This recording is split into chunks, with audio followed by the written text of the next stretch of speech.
Tonight we're exploring every dark Pokémon mystery that still feels unsolved. This is a fascinating topic, but I'll keep my narration calm to ensure you can still drift off to sleep. Thank you to those of you who've been joining us consistently. If you're falling asleep with us tonight, let me know in the comments how many nights in a row you've been here. And if this is your first night, just comment night 1. Now back to the video. Close your eyes and imagine the world of Pokémon as you first knew it.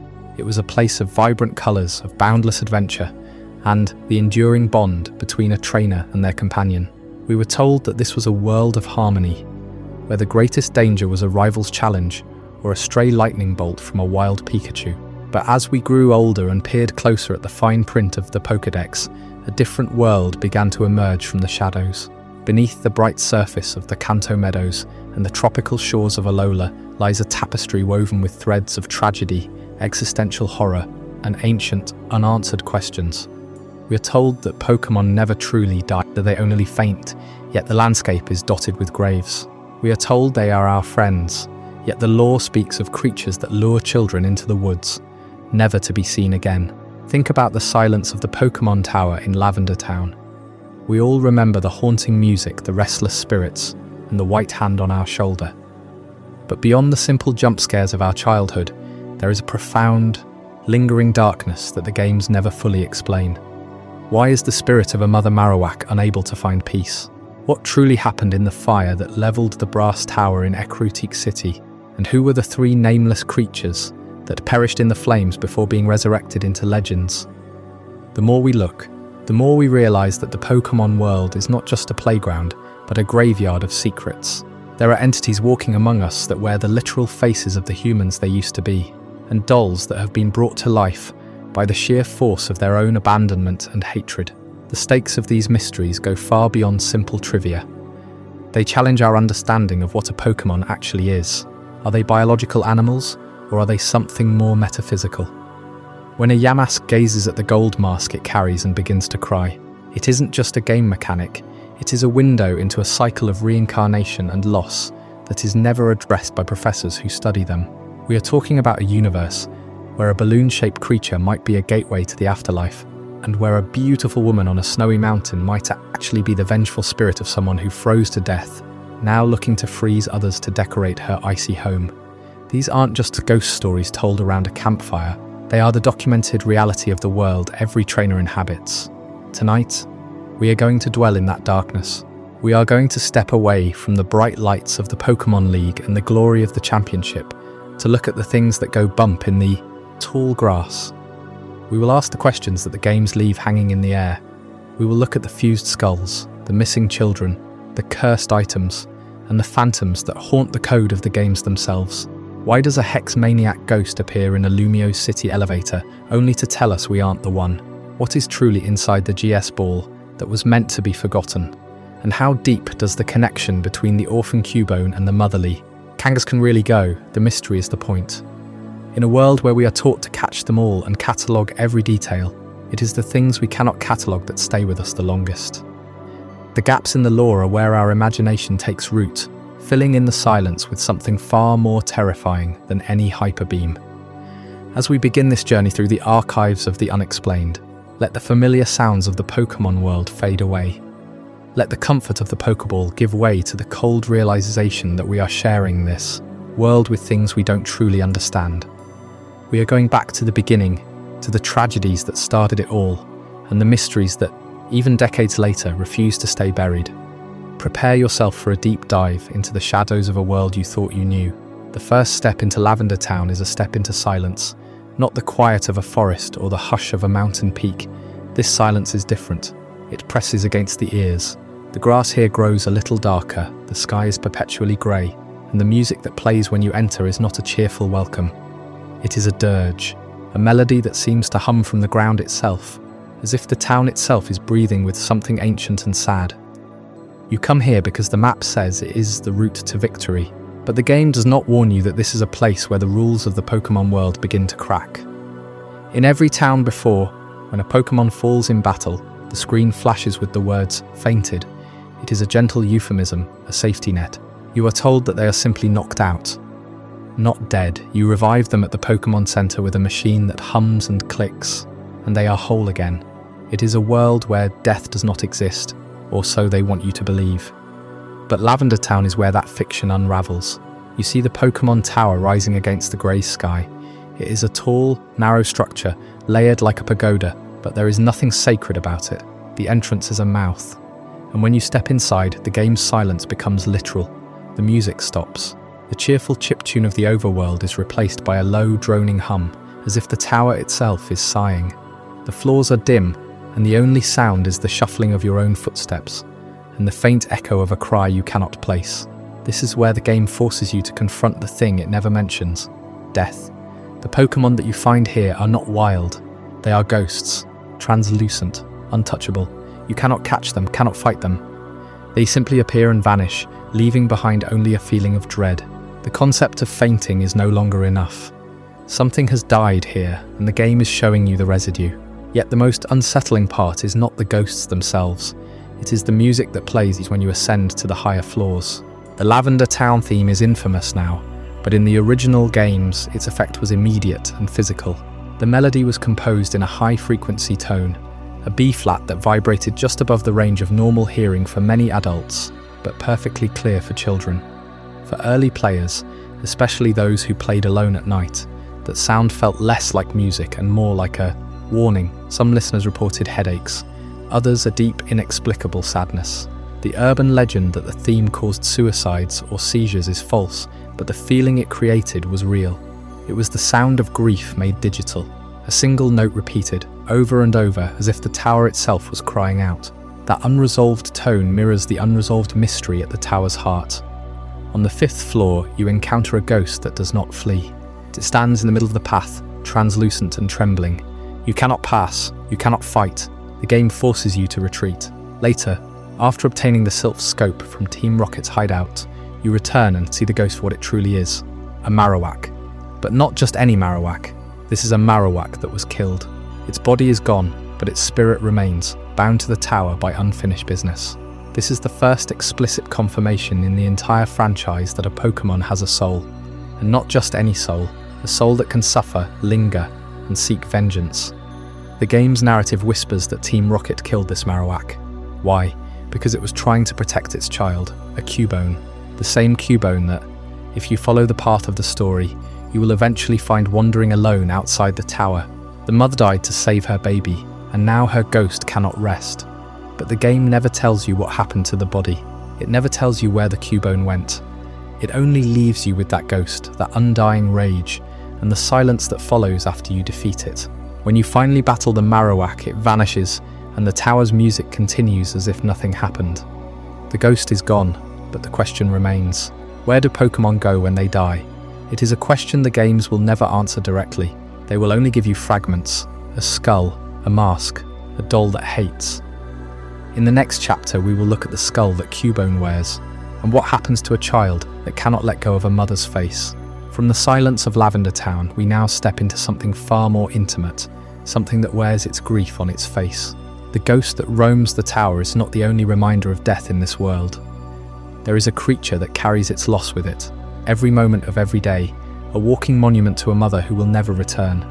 Cubone, the lonely Pokémon. Its very name is a description of its existence. Every Pokédex entry tells the same story. It wears the skull of its dead mother as a helmet, and it cries softly at night, mourning the one it lost. But the tragedy is not just in the mourning, it is in the biology. The skull is not a hat that can be taken off, it is fused. When Cubone evolves into Marowak, that fusion becomes permanent. The bone becomes part of the skull, bonded to the cranium so completely that it can never be removed. Marowak is a creature forever wearing its dead mother's face. Imagine the weight of that. Every breath, every movement is filtered through the bone of the one who gave you life. There is no separation, there is no moving on. The mother becomes the helmet, and the helmet becomes the self. But how does a Cubone come into possession of this skull in the first place? The answer, as with so many of the darkest moments in Pokémon history, involves human cruelty. In the anime, a specific incident was shown that many viewers still remember with a chill. Team Rocket, in their greed for rare and powerful Pokémon, killed a Marowak. They did not simply defeat it in battle, they murdered it, and the young Cubone was forced to watch. That is the first true murder ever depicted in the Pokémon world.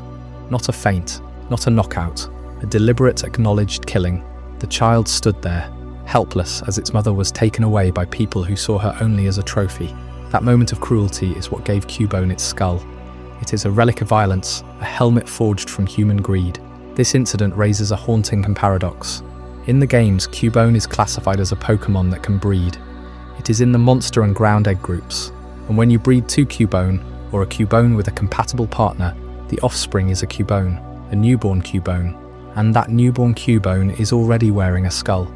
How can that be? How can a baby that has just hatched already possess the skull of a dead mother? The mother is alive, she is right there, presumably. So where does the skull come from? The Pokédex states that Cubone wears the skull of its deceased mother. But if the mother is still alive, that logic breaks. Some theories suggest that the skull is actually passed down from generation to generation, a family heirloom of bone. Others propose that the mother herself gives up her own skull at birth, dying in the process, which would make every Cubone birth a death. That is a horrifying cycle. A creature that can only exist through the sacrifice of its parent. Every time a Cubone is born, a Marowak dies, and the child is left to carry that weight forever. But the tragedy deepens when you consider the connection to Kangaskhan. There is a theory that has persisted for years, never confirmed but never denied, that Cubone is actually the offspring of a Kangaskhan who died. Kangaskhan carries her baby in a pouch. If that mother is killed, the baby takes the skull left behind and places it over its own face, becoming a Cubone. It is a transformation born of grief and necessity. The baby becomes a different species entirely, defined by loss. This theory would explain why Kangaskhan and Cubone share similar features, similar cries, similar behaviours, and it would also explain the paradox of breeding. Perhaps that baby, now Cubone, is not the original species. It is a ghost of what could have been. The skull of the mother is more than a helmet. It is a symbol of everything that the Pokémon world refuses to name. Death, grief, cruelty, and the inescapable bond between parent and child. Cubone and Marowak are not just sad, they are a living embodiment of a wound that never heals. And the fact that the games still allow us to breed them, to create more Cubone, to perpetuate that cycle, is a quiet horror that we rarely stop to consider. But not all tragedies are rooted in family. Some are born from fire, from a blaze that consumed a tower and 3 unnamed Pokémon, leaving behind only ash and mystery. That is the story we will step into next, the Ecruteak fire mystery. And so we move from the skull of the mother to the ashes of a tower, from one unsolved death, the Marowak of Pokémon Tower, to a catastrophe that claimed 3 lives at once, leaving behind only legends, not names. In the Johto region, in the city of Ecruteak, there once stood 2 towers side by side. The Tin Tower, which still stands today, and the Brass Tower, which was struck by lightning and burned to the ground. That fire is the origin of one of the most haunting mysteries in all of Pokémon lore, Ecruteak Fire Mystery, and at its heart are 3 Pokémon who died in those flames, whose identities were never recorded, and whose transformation birthed the legendary beasts, Raikou, Entei and Suicune. The Brass Tower was not just any building, it was a sacred place, said to have been built to allow Pokémon to roost and rest. Ho-Oh, the rainbow-winged Pokémon, was known to perch atop its spire. The tower was a symbol of harmony between humans and Pokémon, a sanctuary high above the city. But one night, a bolt of lightning struck the tower, igniting a blaze that raged uncontrollably. The fire consumed the wooden structure, and inside 3 Pokémon were trapped. They perished in the inferno. Their names were never spoken. Their species were never confirmed. The game gives us only the barest facts. 3 unknown Pokémon died in the Brass Tower fire, and Ho-Oh, witnessing their suffering, resurrected them into the legendary beasts we know today. But that simple description hides a depth of tragedy and mystery. Who were these 3? Why were they in the tower? And what does it mean to be resurrected by a mythical bird of legend? Let us first consider the mechanics of resurrection as depicted in the Pokémon world. Ho-Oh is associated with the power of reviving the dead. Its very existence is tied to the concept of rebirth. In the lore, it is said that Ho-Oh descended from the heavens and using its sacred flames, gave new life to the 3 fallen Pokémon. But this was not a simple return to life. It was a transformation. The 3 Pokémon were reborn as Raikou, Entei, and Suicune, beings of immense power, each representing a fundamental force of nature, lightning, fire and water. Their forms changed, their types changed, and their very essence became something legendary. This resurrection was not a mercy, it was an elevation. Yet it came at a cost. The original Pokémon lost their identities, their histories, and their names. They became symbols, not individuals, and the question of who they once were remains one of the most tantalizing unsolved riddles in the franchise. Theories have circulated among fans for decades. Some believe the three were evolutionarily linked, perhaps a Flareon, a Vaporeon, and a Jolteon, the three evolutions that correspond to the types of the legendary beasts. The Eevee line is known for its adaptability, and the idea that three evolutions died in the fire and were reborn as more powerful counterparts is poetic. But the connection is tenuous. Evolutions were known long before the Johto games, yet no official media ever confirms this. Another theory suggests they were ordinary Pokémon native to Ecruteak, perhaps a Growlithe, a Poliwag, and an Electabuzz, creatures that would later be associated with the elements of fire, water, and lightning. But again, no evidence. The games themselves remain silent. The only clue comes from the Japanese names of the beasts. Raikou means Thunder Emperor, Entei means Blazing Dog, and Suicune means Water Emperor. Their canine or feline appearances hint at a possible origin as dogs or cats, but that only deepens the mystery. What we do know is that the forest was not a natural accident in all tellings. In some versions of the legend, a lightning strike caused the blaze, but in others it was a human error. A forgotten candle, a careless act. The ambiguity is deliberate. The tragedy is meant to be felt, not explained. The three Pokémon were innocent victims, and their deaths were total. Nothing remained of them but ash, and then Ho-Oh came. The mechanics of the resurrection are never described, only implied. Did Ho-Oh collect the ashes and mould new bodies? Did it breathe life into the flames themselves? The sacred flames of Ho-Oh are said to have the power to heal and revive, but they also burn away the old to make way for the new. The three beasts became vessels of that fire, thunder, and rain. They were granted immortality, but their original selves were erased. And here lies the deepest horror. The legendary beasts may not remember who they were. Raikou, Entei, and Suicune are not just powerful, they are perpetual reminders of a loss. They roam the world, sometimes appearing to worthy trainers, but they never speak of the tower. They never acknowledge their past. They are ghosts in their own right.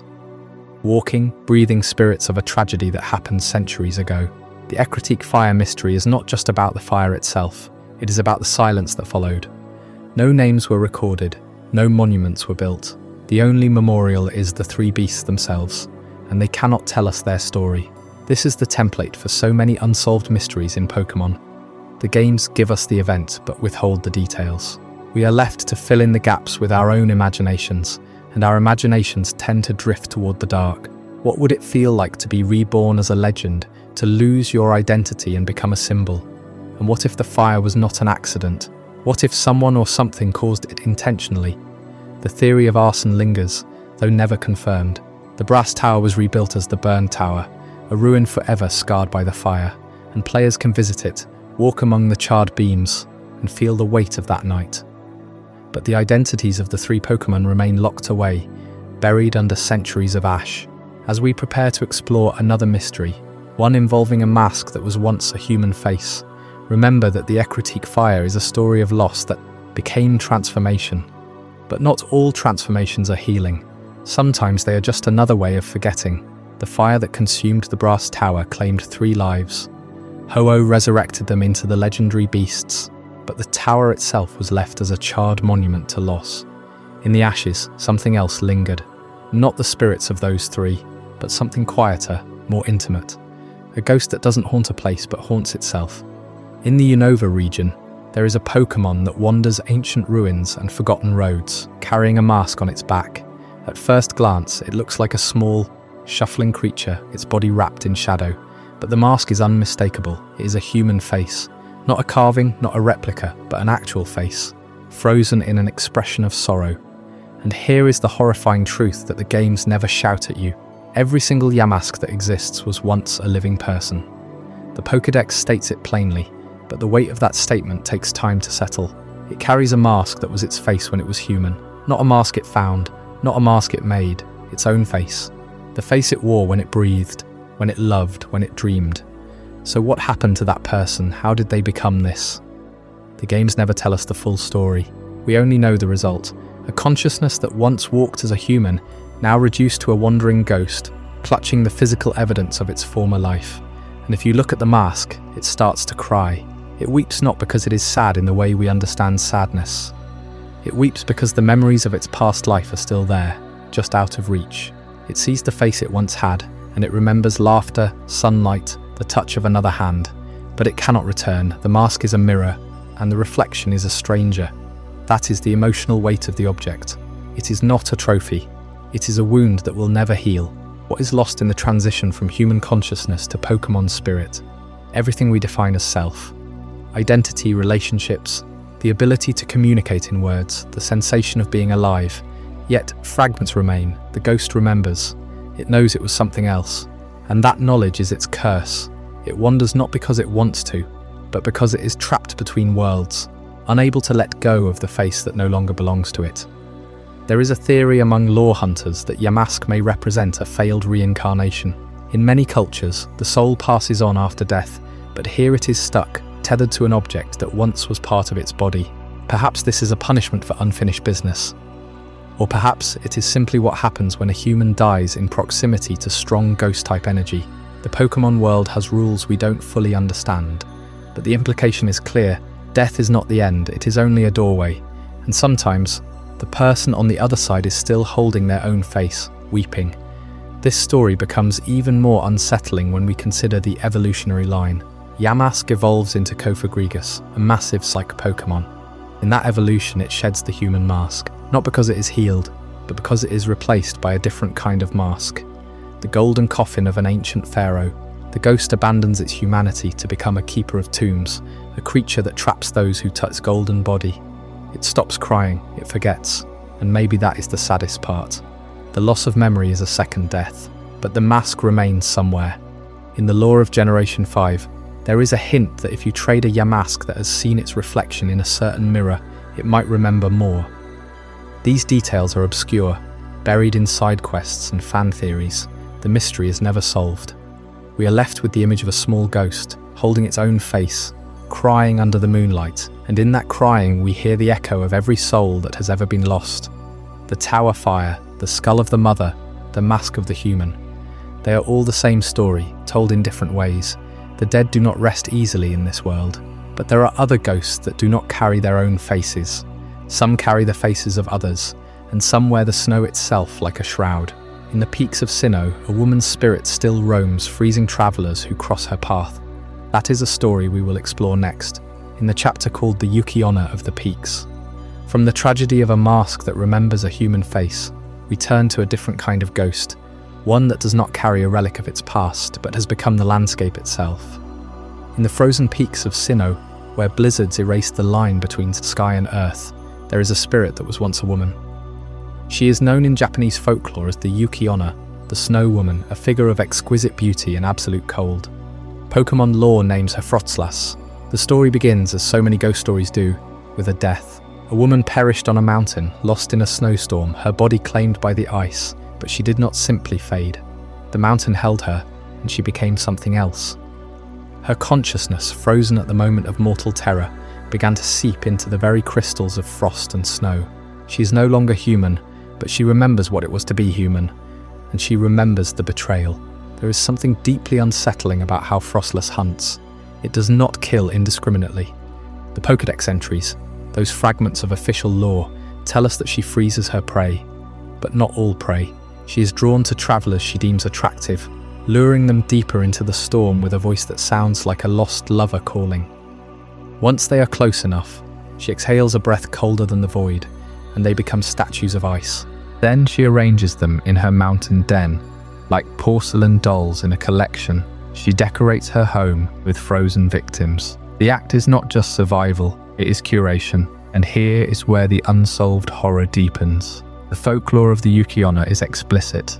She targets men. In many versions of the tale, she spares women or children, but she will always lead a lone man to his death. Frostless carries that same gendered predation. The games hint that she rarely, if ever, freezes female trainers. She seems to seek out male victims specifically.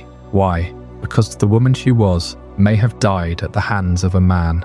Perhaps she was abandoned, or worse. The lore never gives us her name, never tells us who she was, but the pattern of her hunting suggests a consciousness that still burns with a specific personal vengeance. She is not a mindless ghost. She is a woman who remembers why she froze. Imagine standing in a blizzard, the wind screaming, visibility down to nothing. You hear a voice, faint and beautiful, calling from somewhere ahead. You follow because it sounds like hope.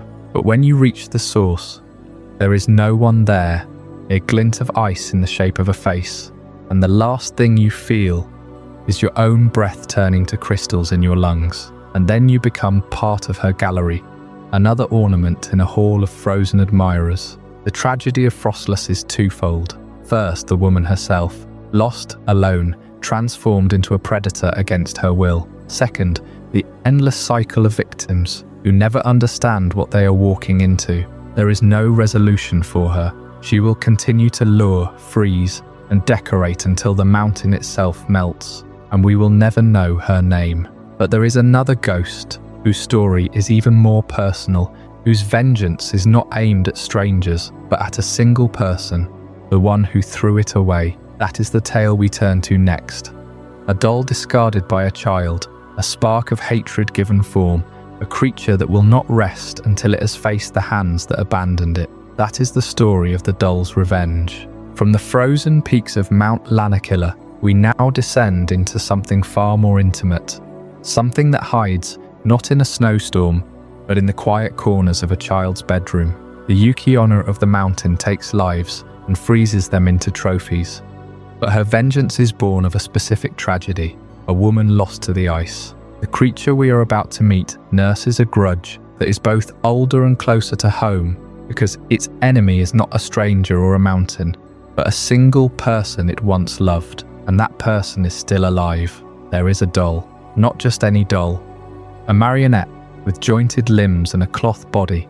The kind of toy that might once have been cherished. But this doll was thrown away. The child who owned it grew up or grew bored and left it behind in a dusty attic or a trash bin. And in that moment of abandonment, something snapped. The doll did not simply sit there and wait to be forgotten. It pulsed with a dark energy born from the most concentrated form of hatred.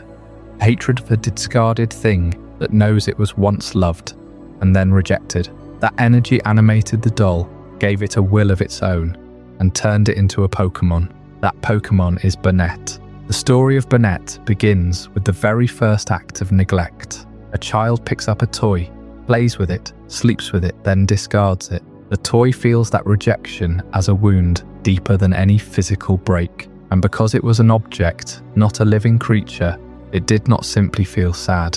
It felt a rage so pure that it rewrote its own existence. The discarded doll became a vessel for that rage, and soon it began to move. Its eyes glowed, its joints twisted, and it rose from the place where it had been left. The child's cherished plaything was now a monster driven by revenge. This is not a ghost from a forgotten war or a spirit of a lost woman. This is a curse that was created by a single selfish act. The doll remembers everything. It remembers the hands that held it, the voice that sang to it, and the exact moment those hands let go.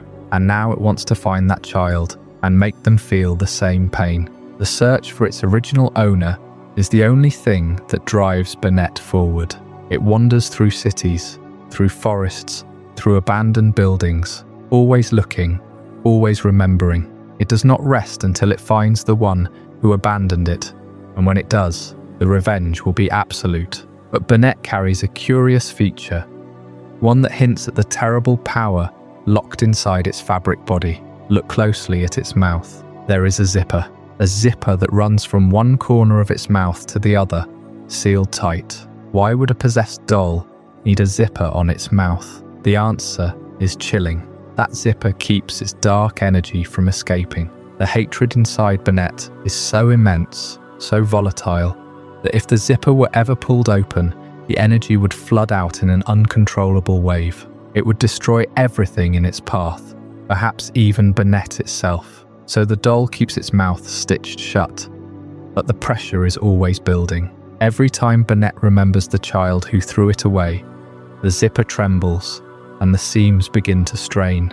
In Japanese folklore, There is a concept called the Tsukumogami, objects that become alive after 100 years of being used and cared for. But Bennett twists that folklore into something darker. Instead of 100 years of care, it only took a single moment of hate. The doll did not wait for time to grant it a soul. It forged one out of resentment. And unlike many ghost Pokémon that simply exist in a state of sorrow, Bennett is actively malicious. It does not want to be left alone. It wants to make someone pay. Some Pokédex entries describe Bennett as a Pokémon that will curse anyone who examines it too closely, that it will follow its target until it can exact revenge. Other entries say that if the zipper on its mouth is ever opened, its energy will seep out into the world, spreading curses like a plague. But there is a small, almost tragic detail hidden in some of the lore. Bennett, deep down, may still want to be loved. It is said that if you take care of a Bennett, if you treat it with kindness and never abandon it, the doll might slowly heal, but it is too far gone. The hatred has become its identity, and the search for the child is all it knows. So what happens when Bennett finally finds that child? The game leaves that question unanswered.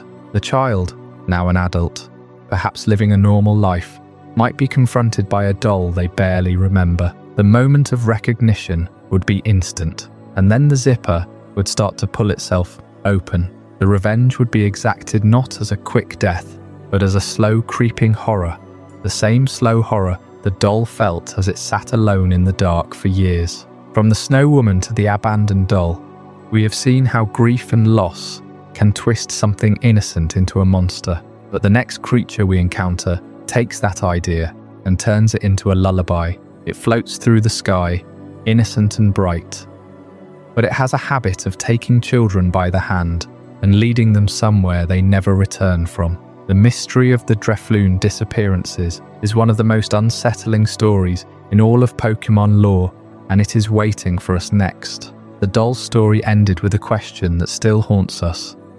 Where does the resentment of a discarded toy actually go? Bennett never finds peace because it cannot let go, but there is another Pokémon that does the leading away. Not out of revenge, but out of something far more ambiguous. Drifloon drifts into the same space as Bennett, the space of childhood loss, but it takes a different, more chilling approach. Where Bennett waits, Drifloon invites. You see Drifloon at festivals, bobbing gently in the air, its cheerful purple body and stitched smile almost cartoonish. But the Pokédex entries paint a picture that is anything but playful. In Pokémon Diamond, we are told that Drifloon grabs the hands of children and leads them away to the underworld. In Pearl, it says that it tugs on the hands of children to steal them away, that its body is so light it can be carried away by a stiff breeze. And then in Platinum, the entry adds a detail that changes everything. It carries children away to the unknown realm, and if Drifloon becomes too heavy from carrying too many, it bursts. Let that last part settle for a moment. The children do not simply disappear into a vague beyond. Drifloon itself is a vessel, a balloon that fills with something, and when it reaches capacity, it literally pops. The implication is clear. The children are not taken to a safe place. They are consumed, absorbed, or dissolved into whatever Drifloon's interior holds. The bursting is not just a physical failure, it is a horrifying release. What happens to the children when the balloon bursts? Are they scattered, lost forever, or do they become part of the air, joining other Drifloon in a cycle of eternal drifting? The phrase unknown realm is deliberately vague. Some theories point to the afterlife, a literal land of the dead that Drifloon can access because it is part ghost type. Others suggest a parallel dimension, a pocket of reality where time and space behave differently, a place from which no child has ever returned. The games never show us this realm, never offer a map or a description. We are left only with the image of a child walking away, hand in hand with a smiling balloon, stepping into a mist that doesn't exist for anyone else. But consider the physical limitations of Drifloon. It is a balloon that must remain lighter than air. Its body is mostly gas, and it uses a small amount of lift to stay aloft. When it grabs a child, it is not flying away effortlessly. It is tugging, dragging, using its own buoyancy to pull the child upward. The effort must be immense, and as it carries more souls, it becomes heavier. The Pokédex explicitly warns that if it takes too many children, it cannot float and bursts. This suggests that Drifloon is not a predator in the traditional sense. It is more like a living trap, a creature that must continuously lighten its load or risk destruction. What then is the unknown realm? Perhaps it is not a place at all, but a state of being. Drifloon may be leading children into a kind of limbo, a dreamlike space where they wander forever, unaware of their fate. Or maybe the realm is simply death, a kinder interpretation than being consumed. But then why hand-holding? Why the deliberate, gentle gesture of leading by the hand? It is almost parental, almost caring. That is the true horror of Drifloon. It does not attack with malice. It offers a hand, and the child takes it willingly, lured by the innocent appearance of a balloon. There is a parallel here to real-world legends of will-o'-the-wisps, ghost lights that lead travellers astray into marshes. Drifloon acts as a spectral guide, but to what end? The mystery remains unsolved, because the games never show us what happens next. We are left with the image of a child walking away, and a balloon that eventually bursts, leaving nothing behind. But the story does not end there. For every child led away, there is another Pokémon that uses a different method to achieve the same result. A pendulum swings, a hypnotic gaze locks on, and another child never returns. That is the story of Hypno, and it is a mystery that has haunted players for generations. What drives a Pokémon to target children so specifically? And where do the taken truly go? The pendulum is about to swing in a new direction, and we will follow it into the dark. You've heard of the Drifloon Disappearances. The way that cheerful balloon takes a child's hand and leads them somewhere no one ever follows. But Drifloon is not the only Pokémon that preys on the young. There is another, older, and far more deliberate predator. One that doesn't pull you toward the afterlife with a playful string. It looks you in the eyes, swings a pendulum, and waits for your will to dissolve. I'm talking about Hypno. The image is iconic. A bipedal Pokémon with a long snout, a soft striped mane, and a hypnotic pendulum dangling from a single finger. It looks almost gentle, like a therapist or a carnival performer. But the Pokédex has never been kind to Hypno. From the very first games, its entries have carried a quiet, insistent dread. In Pokémon Red and Blue, the text reads, "It carries a pendulum that puts people to sleep. It then feeds on their dreams." A simple sentence, but loaded with implication. Hypno does not simply knock you out for sport. It needs something from you. It needs your subconscious. The phrase "feeds on their dreams" is vague, but later entries sharpen the horror. In Pokémon Gold, we learn that Hypno carries a pendulum as a weapon. It can put anyone to sleep with a single swing. In Pokémon Diamond and Pearl, the description grows more disturbing. When it hypnotizes humans, it will sometimes feed on their dreams as it holds them in a trance. The word "hold" suggests a captive state. The victim is awake, aware but powerless. Hypno is sifting from the most private parts of your mind, and you cannot even blink to stop it. But the worst of it comes from Pokémon X and Y, where the Pokédex states, "It puts people to sleep and then feeds on their dreams." If a child is lost, people assume Hypno is involved. That phrasing, "people assume," turns a rumor into a cultural reflex. In the Pokémon world, Hypno is the default suspect whenever a child vanishes, and the games give us at least one incident to justify that suspicion. This is the Berry Forest incident. In Pokémon Fire Red and Leaf Green, you can find a small grove called Berry Forest on the Sevi Islands. It's a quiet, leafy maze where you can pick berries and encounter wild Pokémon. But tucked away in the heart of the forest is an old man. If you speak to him, he tells a chilling story. He says that his granddaughter was once led away by a Hypno, and she was never seen again. The game does not give details. It does not explain why the Hypno took her, or where she might have gone. The old man simply speaks of a child who vanished, and the only clue left behind was the pendulum of the Sleep Bringer. That moment is a rare thing in the mainstream games. A direct, canonical account of a kidnapping by a Pokémon. No rumors, no ambiguous Pokédex entry. A named character, a named location, and a child who never returned. Berry Forest becomes a real place where a real tragedy occurred, and the mystery of what happened to that girl has never been resolved. Did Hypno feed on her dreams until her mind was empty? Did it carry her to some hidden lair, or to the same unknown realm Drifloon drags children toward? We don't know. The games leave it as a loose thread, a wound that never heals. And that brings us to the urban legend that grew around Hypno, the so-called Hypno's lullaby. You may have heard it whispered in online forums, or seen it in creepypastas. The story varies, but the core remains the same. There is a recording, a lullaby, that when played, induces sleep so deep that listeners never wake up. The legend traces its origins to a supposed Game Boy horror story, where a player encounters a Hypno in a haunted forest and the game glitches, hypnotizing the player themselves. It's fiction, of course, but like all good urban legends, it has roots in truth. The truth is that Hypno's official lore already contains all the elements of a horror story.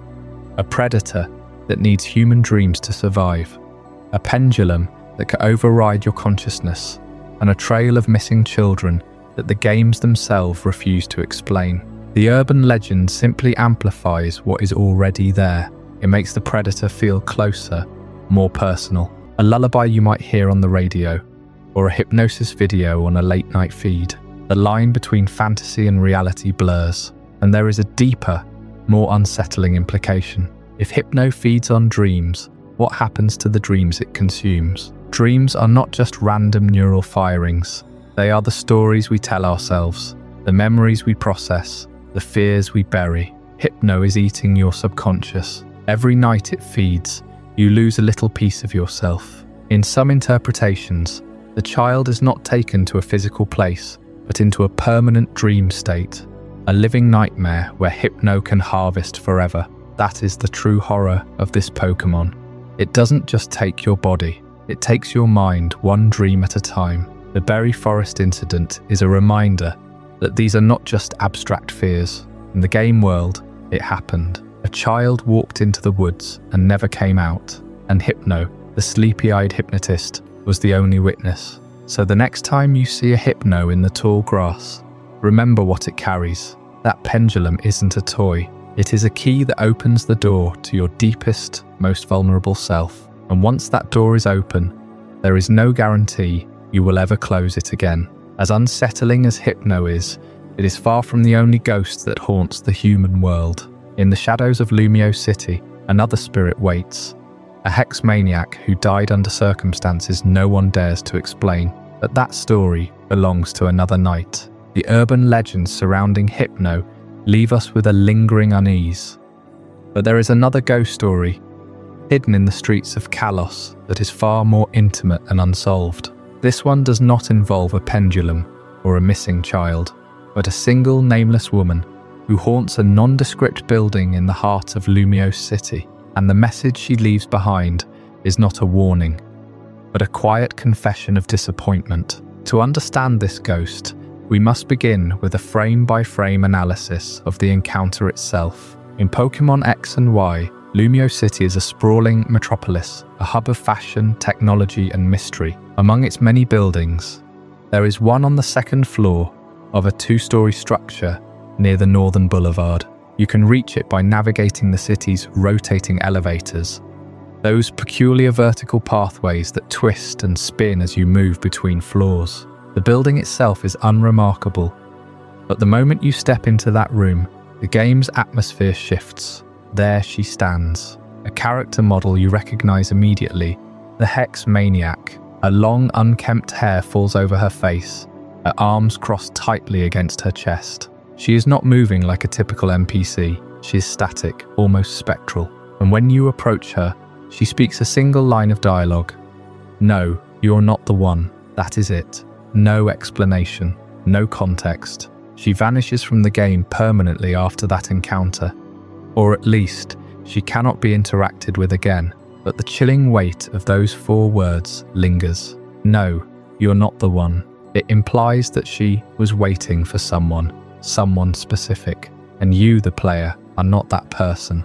You are merely a disappointment to a ghost who has been standing there, frozen in time, searching for a face she never found. Now let's consider the Hex Maniac herself. In the world of Kalos, the Hex Maniac is a trainer class obsessed with dark magic, hexes, and the supernatural. They are often found in haunted locations, muttering about curses and spirits. This particular ghost is not just any Hex Maniac. She is likely a former practitioner who died under mysterious circumstances. The game never tells us how or why she perished, but her spectral form suggests a violent or unfinished end.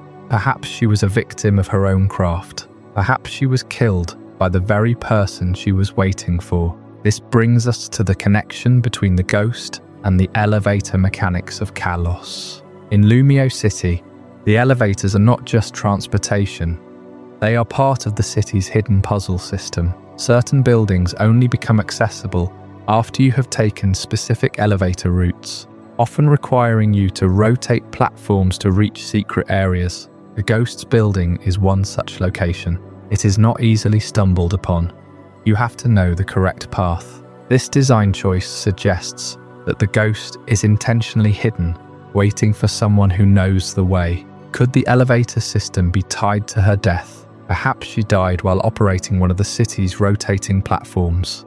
Or perhaps her spirit became bound to the building, because the elevator was her final path. But the deeper mystery lies in her purpose. She says, no, you're not the one. Who is the one? Another Hex Maniac? A former friend? A lover? A rival she hexed in life, now seeking forgiveness or revenge? The game never offers an answer. The ghost remains a silent testimony to an unresolved tragedy. And because the encounter happens only once, with no follow-up, it becomes one of the most haunting, unsolved moments in the Pokémon canon. There is a theory that the ghost is a remnant of a scrapped storyline. In early development, Lumiose City was supposed to have a deeper paranormal subplot, perhaps involving a quest to find the intended target. But even if that is true, the ghost remains as a deliberate artifact of atmosphere.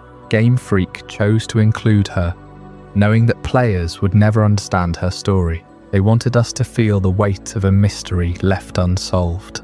And that is the curse of the Lumiose ghost. She is a fragment of a narrative that never was, a ghost story within a ghost story. She stands there waiting for someone who will never come. And when you leave that building, you carry the question with you. Who was she looking for? And what would have happened if you had been the one? This ghost is not alone in the haunted corners of the Pokémon world. Another location holds a far more tragic secret. One hidden within the walls of the old Chateau secret, where the spirits of the past refuse to fade. The ghost of Lumiose City still lingers, doesn't it? That pale-faced Hex Maniac, standing silent in a cold second-story room, speaking words that were never meant for you. No, you're not the one. A message so specific, it felt like a fragment of some larger tragedy. One you stumbled into but were never supposed to see. And that is exactly the feeling that follows you when you step into the next great unsolved mystery of the Pokémon world. Because if Lumiose left you with a ghost who was waiting for someone else, the old Chateau in Sid leaves you with ghosts who are waiting for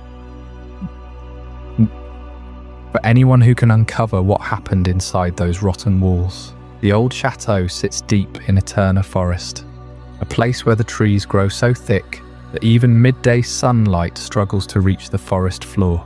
You can feel the temperature drop before you even see the mansion. The air becomes damp, heavy, carrying the smell of wet wood and dust. And then the building emerges through the fog.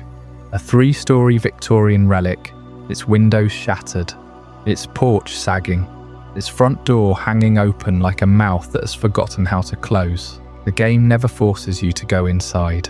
There is no gym badge behind those doors, no mandatory story event. You are free to walk away, but you won't, because the moment you cross the threshold, you understand that this house has been waiting for you. Inside, the chandeliers are dark, the wallpaper peels in long sad strips, floorboards creak under your feet, and every room seems to hold its breath. And then you see them, the flickering ghosts. Not the kind you battle, the kind that simply exist. A butler in formal attire stands near a dining table, his form translucent, his eyes fixed on something you cannot see. A little girl in a white dress wanders the hallway upstairs, disappearing into a bedroom before you can reach her. They never attack, they never speak. They simply repeat the same motions, trapped in a loop of whatever final moments they lived through.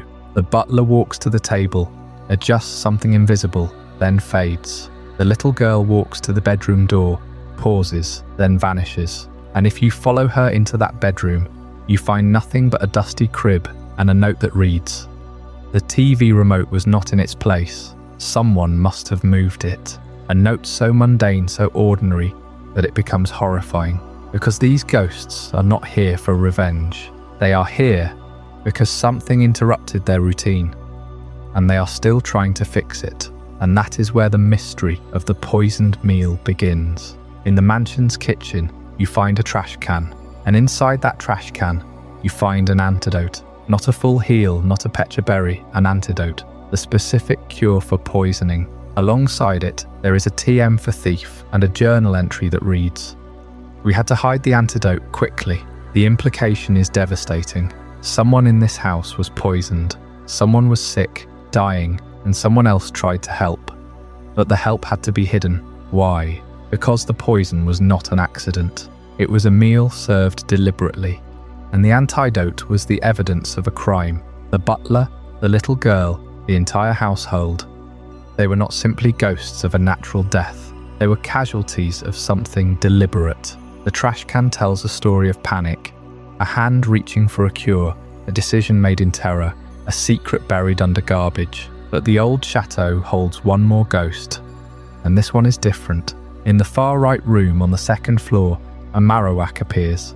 It stands in the center of the room, its bone club raised, its posture defensive, and when you approach, it vanishes. No battle, no dialogue, just a flicker, a moment, and then nothing.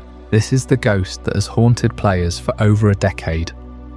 Because its presence here makes no sense. Marowak is native to Kanto. Its habitat is rocky mountains and caves, not haunted mansions in Sinnoh. And yet here it is, a ghost of a Pokémon that should never have been in this region at all. Why is a Marowak ghost haunting a mansion in Eterna Forest? There are theories. Some say it is the spirit of a Pokémon that wandered in from the wild, died of starvation or neglect, and now cannot leave. But that feels too simple. The Marowak ghost in Pokémon Tower, the one from the original games, was the spirit of a mother killed by Team Rocket. That ghost had motive, had history, had a specific tragedy tied to human cruelty. What if the old chateau's Marowak is the same? What if it is not a random wild Pokémon, but a creature brought here by someone? The mansion is filled with evidence of human arrogance, notes about experiments, strange machines in the basement, rumors of a scientist who once lived here. Could the Marowak have been a test subject? Or could it be a guardian, bound to the house by some dark ritual? And then there is the most chilling possibility, that the Marowak is the ghost of a Cubone's mother, just like in Kanto. But this time the tragitined here, in Sinnoh, far from its natural home. If a Kangaskhan mother was separated from her baby, if she died in this mansion, her skull would become the helmet of a new Cubone. But where is that Cubone? The ghost appears alone. No Cubone wanders the halls. Perhaps the Cubone escaped. Or perhaps the Cubone is the little Gerbil ghost. And the skull is not a Pokémon skull at all. The line between human and Pokémon, tragedy blurs in the old chateau, and the game never gives you an answer. You are left to wander the empty rooms, to read the notes, to find the antidote in the trash, to watch the butler flicker and the little girl fade, and to wonder, who did this? Who poisoned the meal? Who hid the cure? And whose mother is still crying in that upstairs room? The old chateau is not a puzzle with a solution. It is a wound that has not healed, and the fact that it remains unsolved is what makes it so effective. The game trusts you to feel the weight of the tragedy, without needing it spelled out. But that trust also leaves you with questions that will never be answered. Questions that follow you out of the mansion, back through Eterna Forest, and into the next haunted structure you will inevitably discover, because Sinnoh is not the only region with a house that holds secrets. Unova has one too, and it is worse. It is called the Strange House, and its ghosts are not flickering butlers or lonely little girls. Its ghosts are children, dozens of them, and they are all screaming. Before we dive deeper into this incredible journey, I'm curious. Where in the world are you watching this from? Drop a comment below and let our global community know. And if you're finding this as mind-blowing as I am, hit that like button to help more people discover this story. The old chateau left us with a poisoned meal and the ghost of a butler who may have been trying to protect something. But the tragedy of that house felt small, contained, almost domestic. The Strange House of Unova is something else entirely. It doesn't just hide a secret, it is a secret. And the deeper you walk into its twisting corridors, the more you realize the house itself is alive, not with malice, but with grief. This house appears in the desert resort of Unova, an arid stretch of sand where nothing should grow and no one should live. And yet a house stands there, its windows dark, its doors unlocked, inviting the curious to step inside. But the moment you cross the threshold, you notice something wrong. The rooms shift, the hallways stretch or shrink. A door that led to a kitchen now opens onto a staircase that wasn't there a moment ago. This is not a building bound by physical laws. It is a mind trapped in a permanent dream state, endlessly replaying the same sequence of events, hoping for a different ending. And at the center of that mind is a child, a girl who once lived in this house, who suffered from nightmares so relentless that no ordinary lullaby could soothe her. In the Pokémon world, there is an item called the Lunar Wing, a feather dropped by Cresselia, the Pokémon of crescent moons. It is said to ward off nightmares, to protect the sleeper from the dark visions that haunt the night. The girl's parents, desperate to save their daughter, sent for the Lunar Wing, but it never arrived. The package was delayed, lost, or perhaps intercepted by forces beyond their control, and the girl died waiting. She died in her sleep, but her sleep never ended. Her spirit remained, bound to the house, to the dream she could not escape. And that dream, that endless nightmare, became the house itself. The shifting walls, the impossible geometry, the sense of being watched from every shadow. Those are not ghostly tricks. They are the architecture of a terrified mind, a child's mind, frozen in the moment just before the nightmare consumes her. And then there is Darkrai. Darkrai, the Pokémon of pitch black darkness, the bringer of nightmares. In most stories, Darkrai is the villain, the one who torments the sleeping with visions of their deepest fears. But here in the Strange House, Darkrai played an unintended role. It did not seek out this girl, it did not choose her, but its presence in the world, its very existence as the embodiment of nightmares, created the conditions for her suffering. The girl's nightmares were not caused by Darkrai directly, but they resonated with its power, and when she died, her spirit became a conduit for that same dark energy, trapped in a loop of terror that never fades. You can see her if you explore the house at the right time, a small translucent figure standing at the end of a hallway. She does not attack, she does not speak, she simply watches, waiting for someone to bring her the Lunar Wing that never came, but no one can. The wing is lost to time, and the girl is lost to the dream. The house itself tells her story in fragments. Letters on tables, half-written notes, a calendar marked with the day she was supposed to receive the cure. The parents too seem to linger, their ghosts drifting through rooms they can no longer change. But the girl remains the focus, the heart of this shifting labyrinth. Every time you think you have found a way out, the walls rearrange, and you are led back to her, back to the child who died waiting. It is one of the most haunting, unsolved mysteries in Pokémon because it refuses to offer closure. There is no battle that frees her spirit, no item you can find to break the curse. The Strange House exists as a memorial to a girl who was failed by the world, by a system that could not deliver a simple feather in time. And Darkrai, whether it knows it or not, is forever tied to that failure, a silent partner in a tragedy it never intended to cause. As we leave this house behind, we turn to another item that was never delivered, another mystery wrapped in a sphere of gold and silver, a ball that was never opened, a creature that may still be trapped inside, waiting for a resolution that will never come. That is the story of the GS Ball Enigma, and it is a locked door we are only now beginning to examine. The strange house in Unova leaves us with a ghost story that feels painfully incomplete. A child who died waiting for a cure that never came, trapped in a cycle of nightmares that Darkrai never intended. But there is another mystery in the Pokémon world that takes the concept of imprisonment and turns it into something even more unsettling. A ball that was never meant to be opened, yet was carried across regions, passed from hand to hand, and then simply vanished from the anime without a single word of explanation. No one ever confirmed what was inside.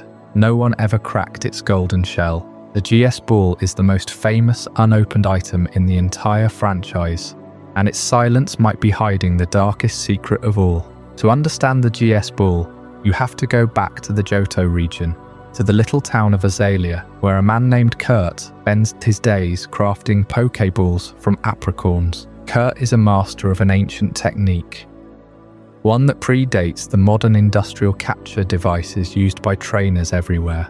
His speciality is the heavy ball, the lure ball, the friend ball, each one woven from natural materials and imbued with a property that affects how a Pokémon is caught. But Kurt also had another project, something that never made it into the final games, in a way players could fully interact with. In the original Pokémon Gold and Silver, you could bring the GS Ball to Kurt, and he would examine it, remark that it was made of a material he had never seen, and then tell you to come back later.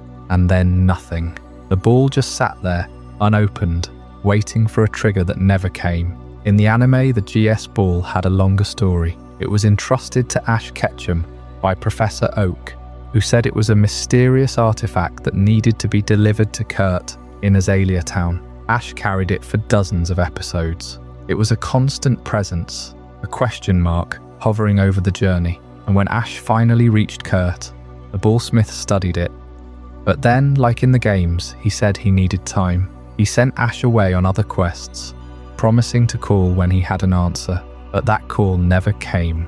The GS Ball arc simply dissolved. No resolution, no revelation. In later episodes, the ball was never mentioned again. It disappeared from the narrative, as if it had never existed, leaving behind nothing but speculation and a lingering unease. So what was inside?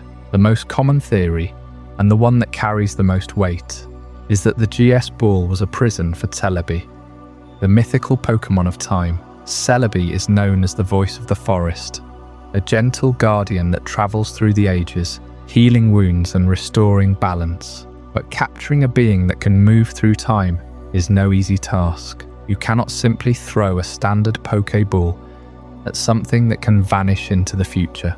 The GS Ball, with its golden surface and its intricate craftsmanship, might have been a prototype for a more sinister type of capture, one designed not to store a Pokemon temporarily, but to trap it permanently. Think about it. The ball is never opened. The ball is never used as a normal device. It is a sealed container, a kind of supernatural sarcophagus meant to hold a creature that should never be caged. And here is where Kurt's lost subplot becomes chilling. In the original games, Kurt's dialogue about the GS Ball was cut short, but data miners have found remnants of a quest that would have involved bringing the ball to the Ilex Forest Shrine, where Celebi is known to appear. The shrine is a place of ancient power, where time itself seems to bend. Kurt's knowledge of apricorn technology was passed down from a civilization that understood how to create items that could interact with mythical forces. What if the GS Ball was not a simple capture device, but a tool to bind a time traveler? What if Kurt realized that opening it would release something that should never be freed, or, worse, that the ball itself was a fragment of a larger, forgotten method for imprisoning legendary beings? The technology behind the GS Ball might be far older than even Kurt knows. The shape, the gold and silver coloration, the fact that it cannot be thrown or used in battle. All of this points to an object that operates on a different set of rules. In the Pokémon world, there are other items that trap souls, like the Ghost Pokédex from the Sevi Islands, or the strange souvenir that seems to watch you. But the GS Ball stands apart because it is literally a closed case. No one has ever seen what is inside. The only clue is a single line of unused text from the game data, where Kurt says, "The ball is responding to something in the forest." That response was never explained, but we know that in the Ilex forest, a Celebi can be encountered in the games. And in the anime, the shrine there is the site of time travel anomalies. The ball was meant to be brought there, and then it was silenced. What happened in the real world, behind the scenes, is a story of an abandoned plotline. The writers of the anime and the developers of Gauges eventually parted ways on the GS Ball. In the games, it became a dead item, never implemented. In the anime, it simply faded out, but the mystery remains. If the GS Ball did contain Celebi, then Celebi was trapped. And if Celebi was trapped, then the forest lost its heart. The timeline might have been warped. The very fabric of cause and effect in the Pokémon world might have been altered by that imprisonment, and no one ever spoke of it again. There is a darker possibility too. What if the GS Ball was not intended for Celebi at all? What if it was a prototype for a device to capture any mythical being? A way to sever a creature from its natural cycle, to lock it away from its own power. The ball's golden glow recalls the legendary gold and silver orbs, items that are linked to the creation of the universe itself. If the ancient civilization that built the GS Ball knew how to harness that power, then the ball might be a weapon, a cage for a god, and the fact that it was simply forgotten, hidden in a Pokeball researcher's lab, never opened, never destroyed, means that whatever is inside is still there, still waiting. As you drift towards sleep, consider that the GS Ball might not be alone.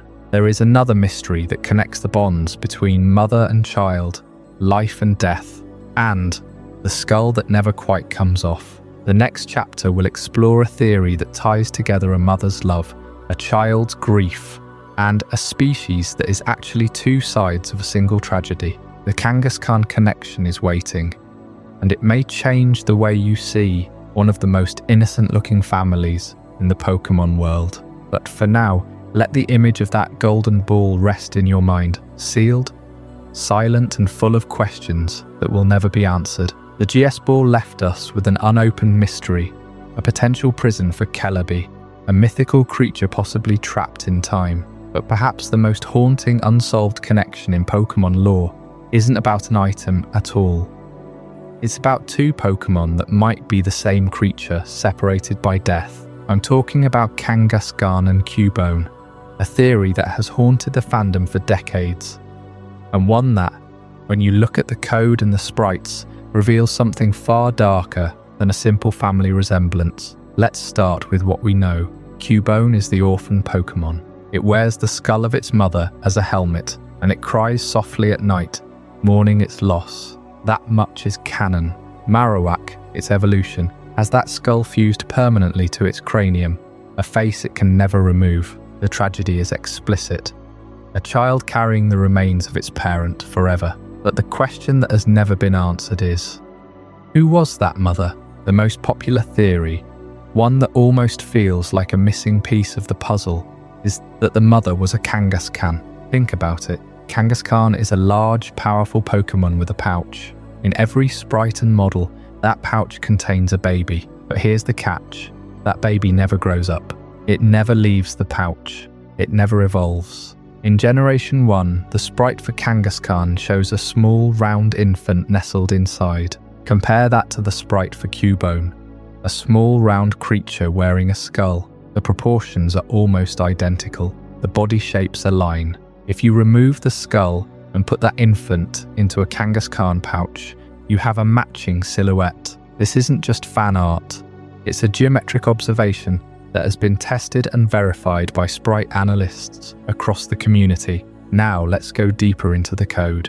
In Generation 1, there is a glitch Pokémon known as Missing No. One specific variant, the M glitch, often appears in the game's memory when you manipulate certain items. What's fascinating is that Missing No has a known index number in the game's data, a placeholder for a Pokémon that was never finished. And when you look at the evolutionary data for Kangaskhan and Cubone in the original games, they are surprisingly close in the Pokédex. Cubone is number 104, Marowak is 105, Kangaskhan is 115. That gap of 10 spaces is suspicious. In early development, Pokémon were often rearranged, and unused slots were filled with test data. But the M glitch specifically shares characteristics with both Cubone and Kangaskhan. It has a similar move pool, a similar catch rate, and, most tellingly, its sprite in certain glitch ROMs resembles a hybrid of the two.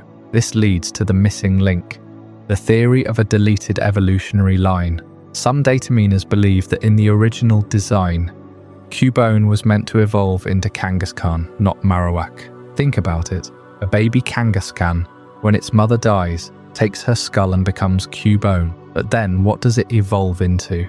The logical endpoint is a full-grown Kangaskhan, but that would require the skull to be shed or absorbed. Instead, we got Marowak, a separate branch that fuses the skull permanently. Why would the developers create two separate lines unless one was a result of a tragedy? Perhaps the Cubone we know is not a natural evolution, but a corrupted form, a Pokémon that lost its mother and was forced into a different path. But here's where it gets biologically impossible. Kangaskhan gives birth to a live infant. That infant is seen in its pouch, clearly alive, with no skull. Cubone, on the other hand, is born already wearing a skull. There is no mention of Cubone ever having a mother's skull placed on its head.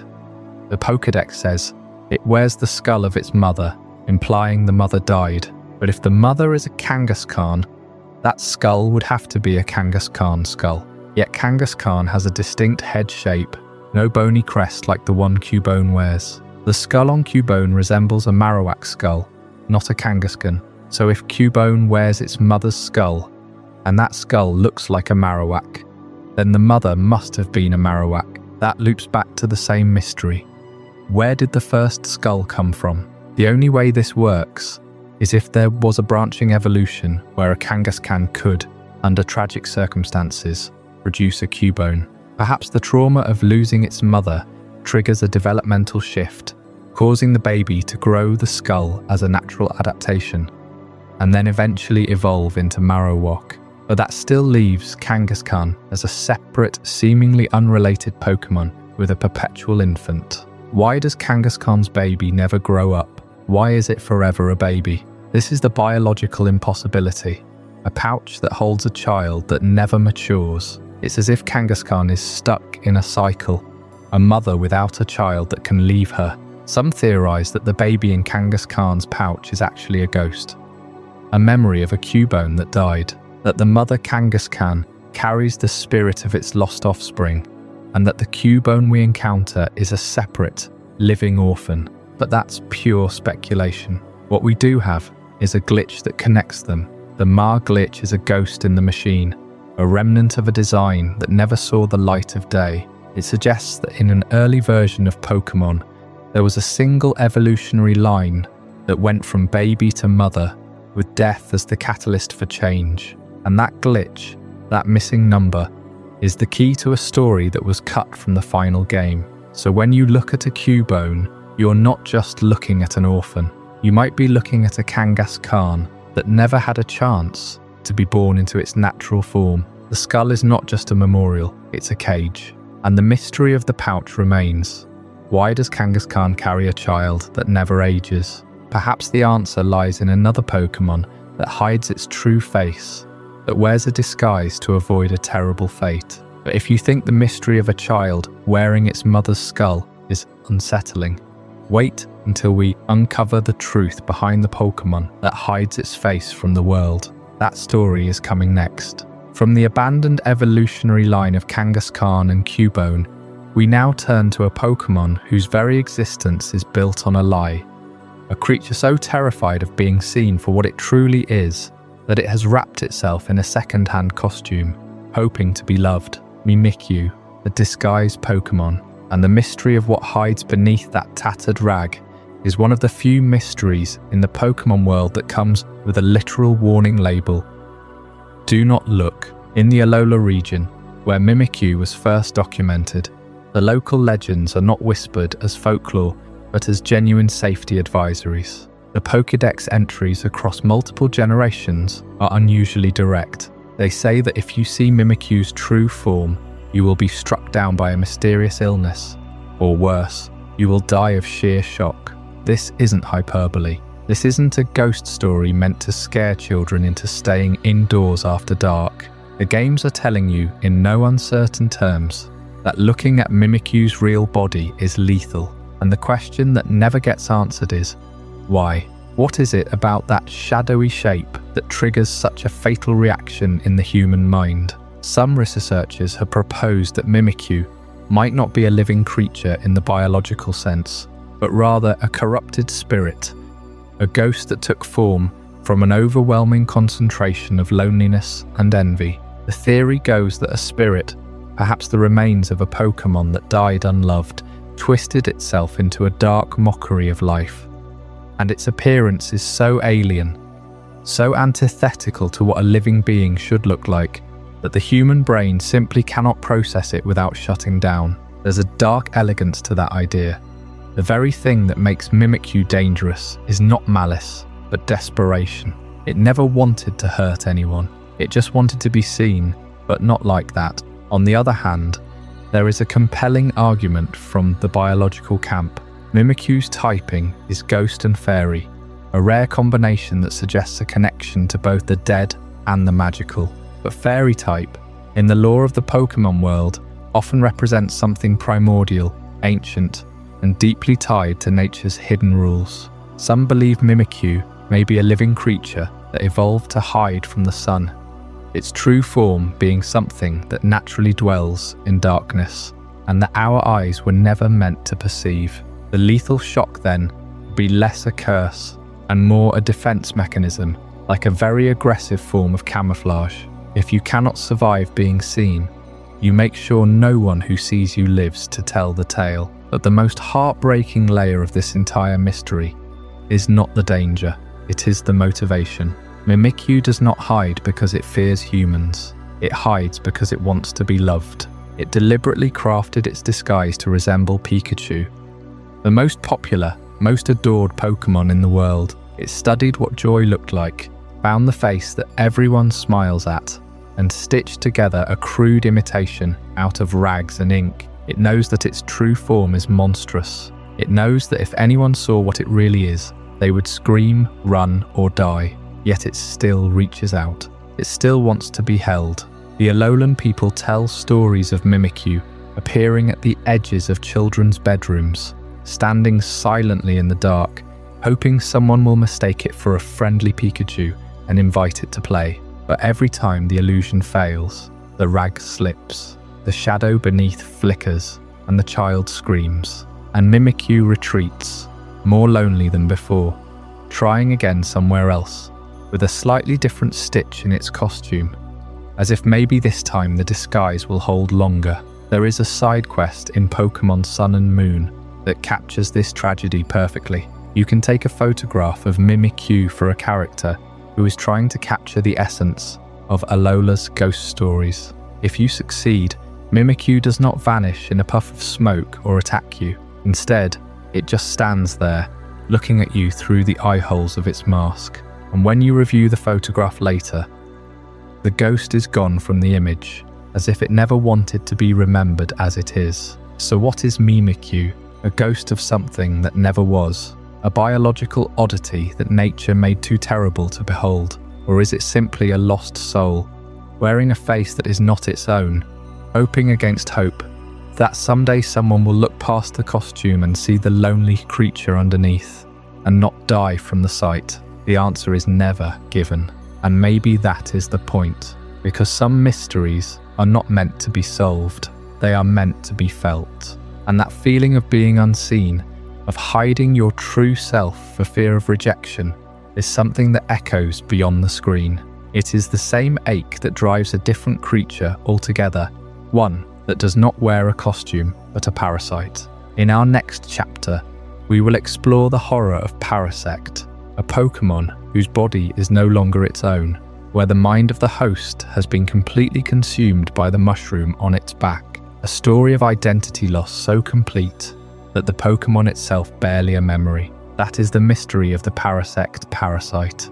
The mushroom doesn't just grow on the host, it the host. After Mimikyu's heartbreaking disguise, we turn to a Pokémon whose very existence is a slow, silent surrender to something else. A surrender that happens not from loneliness, but from infection. Parasect. The name itself tells you everything. It is a parasite and an insect fused into one being.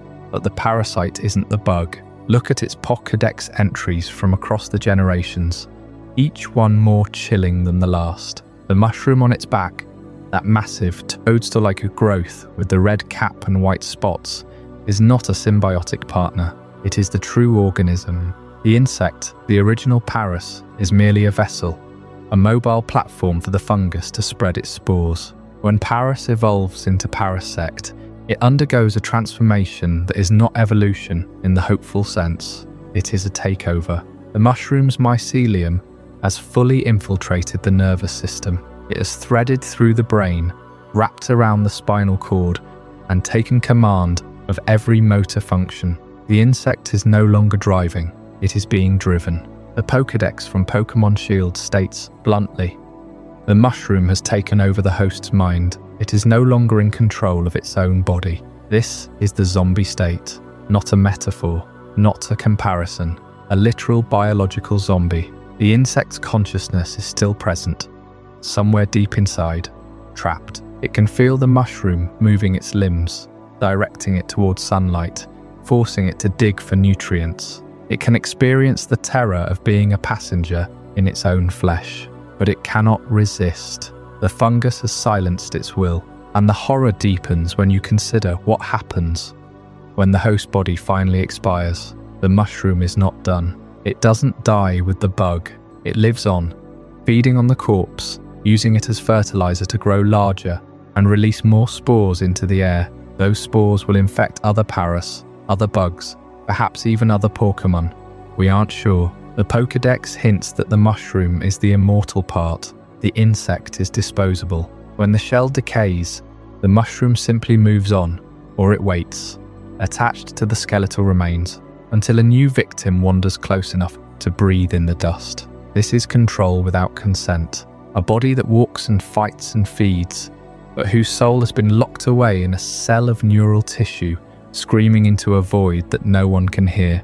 And the most unsettling part, some entries suggest the mushroom retains the Pokémon's memories, using them to mimic behaviors that lull other creatures into a false sense of safety. It knows how the insect used to move. It knows where it used to sleep. It uses that knowledge to hunt. What if the infected being is still aware, still watching through its own eyes, as the fungus pilots it toward its own kind? What if it feels the spores erupting from its back, knowing that with every release, another friend or family member will suffer the same fate? That is the unspeakable truth of Parasect. It is a prison of the mind, a living tomb where the prisoner is forced to watch themselves become the monster. And when the cell finally rots away, the fungus doesn't mourn. It simply spreads, seeking the next body, the next host, the next eternal sleep without rest. This kind of parasitic horror, the loss of self to something that consumes you from the inside out, isn't limited to insects. Next, we'll look at a Pokémon that begins as a stump in the forest, a child who never got to grow up, and the ghost that remains after the tree has fallen. That story waits for us in Chapter 16, Phantump and the Lost Children. For now, let the weight of the mushroom's quiet domination settle. The insect sleeps, but the fungus never does. The mushroom on Parasect's back has complete control. The host body moves, fights, even reproduces, but the original creature inside is long gone. Its consciousness replaced by the fungus that once fed upon it. It is a living puppet, a walking corpse that continues to exist only because the parasite needs a vessel. And if that is the fate of a Pokémon that once lived freely in the undergrowth, What happens when a child wanders into the same forest, deeper than they should have gone, and never finds their way back? What does the forest claim then? The answer lies in another creature, one that appears to be nothing more than a stump, a fallen log, a ghost of the woods. But its existence is not born from a parasite. It is born from something far more tragic. Phantump, the Pokémon. At first glance, it seems almost harmless, like a small animated piece of wood with two glowing eyes. But the Pokédex entry from Pokémon X reveals the truth bluntly, without comfort or explanation. These Pokémon are formed from the spirits of children who died while lost in the woods. Their bodies are gone, but their souls lingered, unable to leave the place where they took their last breath. The forest absorbed them, shaped them into something new, something that still remembers the fear of being alone in the dark. The trees that surrounded them in their final moments became part of their new form. They are not ghosts wearing a mask of wood. They are the wood itself, animated by a child's grief and terror. And then there is the sound. If you ever hear a cry in the forest at dusk, a sound that is almost human but not quite right, you might be listening to a Phantump. Its call is described as a distorted imitation of a human child screaming for help. The pitch is just off, the rhythm unnatural, as if the voice is trying to remember how to be a child, but cannot quite replicate the living warmth. Some trainers who have encountered Phantump report feeling an overwhelming urge to follow the sound, to find the child who is calling out. But the direction of the call shifts. It echoes from between the trees, and those who chase it often find themselves turned around, lost, until the forest itself seems to close in around them. The call is not a plea, it is a lure. It is the forest's way of claiming more souls, more children, to transform into the next generation of Phantump. This is the cycle of the woods. The trees are old. They have seen countless travelers, explorers, children playing too close to the edge of the clearing, and once a life ends within their embrace, the forest does not let go. The spirit is kept, bound to the soil, forced to grow into a stump, a log, a tiny silhouette that watches the path. If you wander too deep into the greenery, if you ignore the signs that tell you to turn back, the forest will add you to its collection. The Phantump you meet today may have been a child who got lost 100 years ago, still crying out, still hoping someone will find them, but forever unable to be saved because they are no longer human. There is a reason why some legends speak of the woods as a living entity, something that breathes and hungers. The forest does not kill with teeth or claws. It waits. It lets you get tired, lets the sun go down, lets the path disappear beneath fallen leaves, and then it calls out with the voice of your own forgotten past.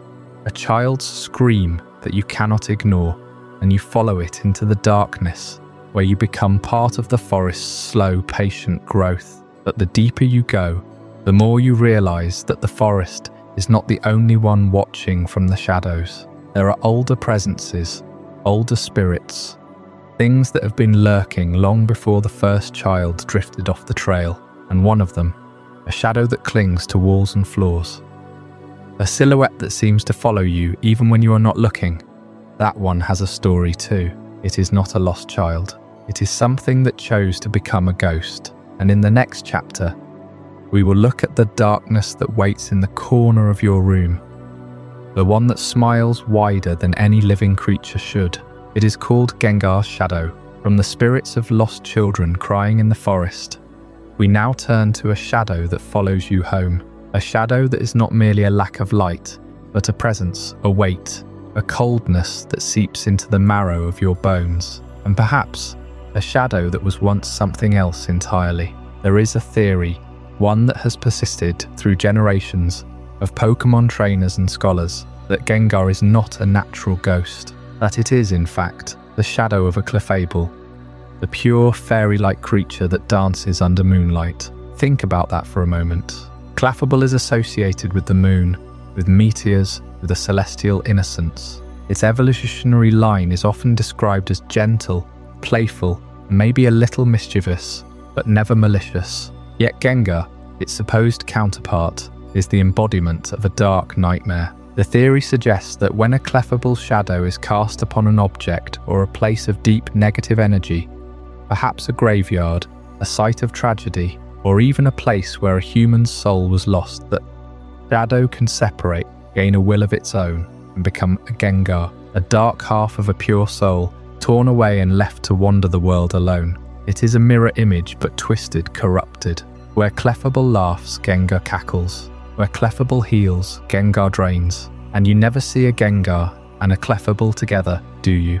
Perhaps because they cannot coexist. One is the presence, the other the absence. And they are forever bound by a rift that should never have been opened. This predatory nature is not a choice for Gengar. It is a compulsion, a hunger that gnaws at its very essence. The Pokédex entries across multiple regions paint a consistent and chilling portrait. Gengar hides in the shadows of people and Pokémon alike, waiting for a moment of weakness. It is said to steal the warmth from a traveler's body, draining their life force until they collapse into a freezing sleep. Some entries claim it even delights in curses, following its victim until the fateful day comes when they can no longer escape. Imagine walking home late at night. You see your own shadow stretching long ahead of you under a streetlight. But what if that shadow was just a little too dark, a little too thick? What if it reached out, not as a two-dimensional silhouette, but as a claw? Gengar's ability to disappear into any patch of darkness means you are never truly safe from its gaze. It can slip under a bed, behind a door, or even inside your own shadow. And when it emerges, it is not to fight, it is to feed. The warmth it steals is not just physical. It is the heat of your spirit, the essence of what makes you alive. And once that warmth is gone, you become another cold, empty vessel wandering the world. You might even become a ghost yourself. Which brings us to the loneliness of the ghost type. Why does Gengar seek to create more ghosts? Why does it revel in haunting trainers, in spreading its curse to others? It is not merely malice, though malice is certainly part of its nature. It is a profound, aching loneliness. Gengar is a creature born from separation, from the fracture of a once whole soul. It does not remember what it is to belong. It only knows that it is alone, and that every other creature it meets seems to have something it lacks. A connection, a purpose, a warmth. So it tries to fill that void by making others like itself. By draining the life from a traveller, it sends that person's spirit into the same limbo, the same cold, shadowy existence. And now it has a companion that may not be willing, may not even understand what they have become, but at least they are no longer alone. This is the tragic cycle of Gengar's existence. It converts living beings into ghosts, because ghosts are all it knows, and it desperately wants someone to share its endless night. But think of the horror from the victim's perspective. You are walking home, feeling a chill that seems to come from nowhere. You see a flash of purple in the corner of your eye. You feel a sudden exhaustion, as though every ounce of energy has been pulled from your muscles, and then you collapse. And the next thing you know, you are a ghost. You are bound to the same dark places, the same shadows, and you begin to feel the same hunger. The loneliness that Gengar felt is now yours, and you too will begin to look for living beings to steal from, to curse, to drag into this cold realm. It is a web of sorrow and predation, spun out of a single primal need, to not be alone. And yet, there is a glimmer of something else in Gengar's lore. Some entries mention that it enjoys playing tricks on trainers, that it hides in the shadows, and then reveals itself to startle them. This mischievous streak echoes the playful nature of Clefable. Could there still be a fragment of that pure soul buried deep within Gengar? A memory of dancing under moonlight, of laughter, of warmth? If so, it is a memory that has been twisted into a mockery. Gengar's laughter is not joyful, it is mocking, cruel and hollow. It laughs because it knows you are afraid, and your fear reminds it that it still has some control over this world. But control is not the same as belonging, so consider this the next time you see a Gengar in the tall grass, or when you hear a faint giggle from a shadow that seems to have no source. You are looking at the discarded half of something.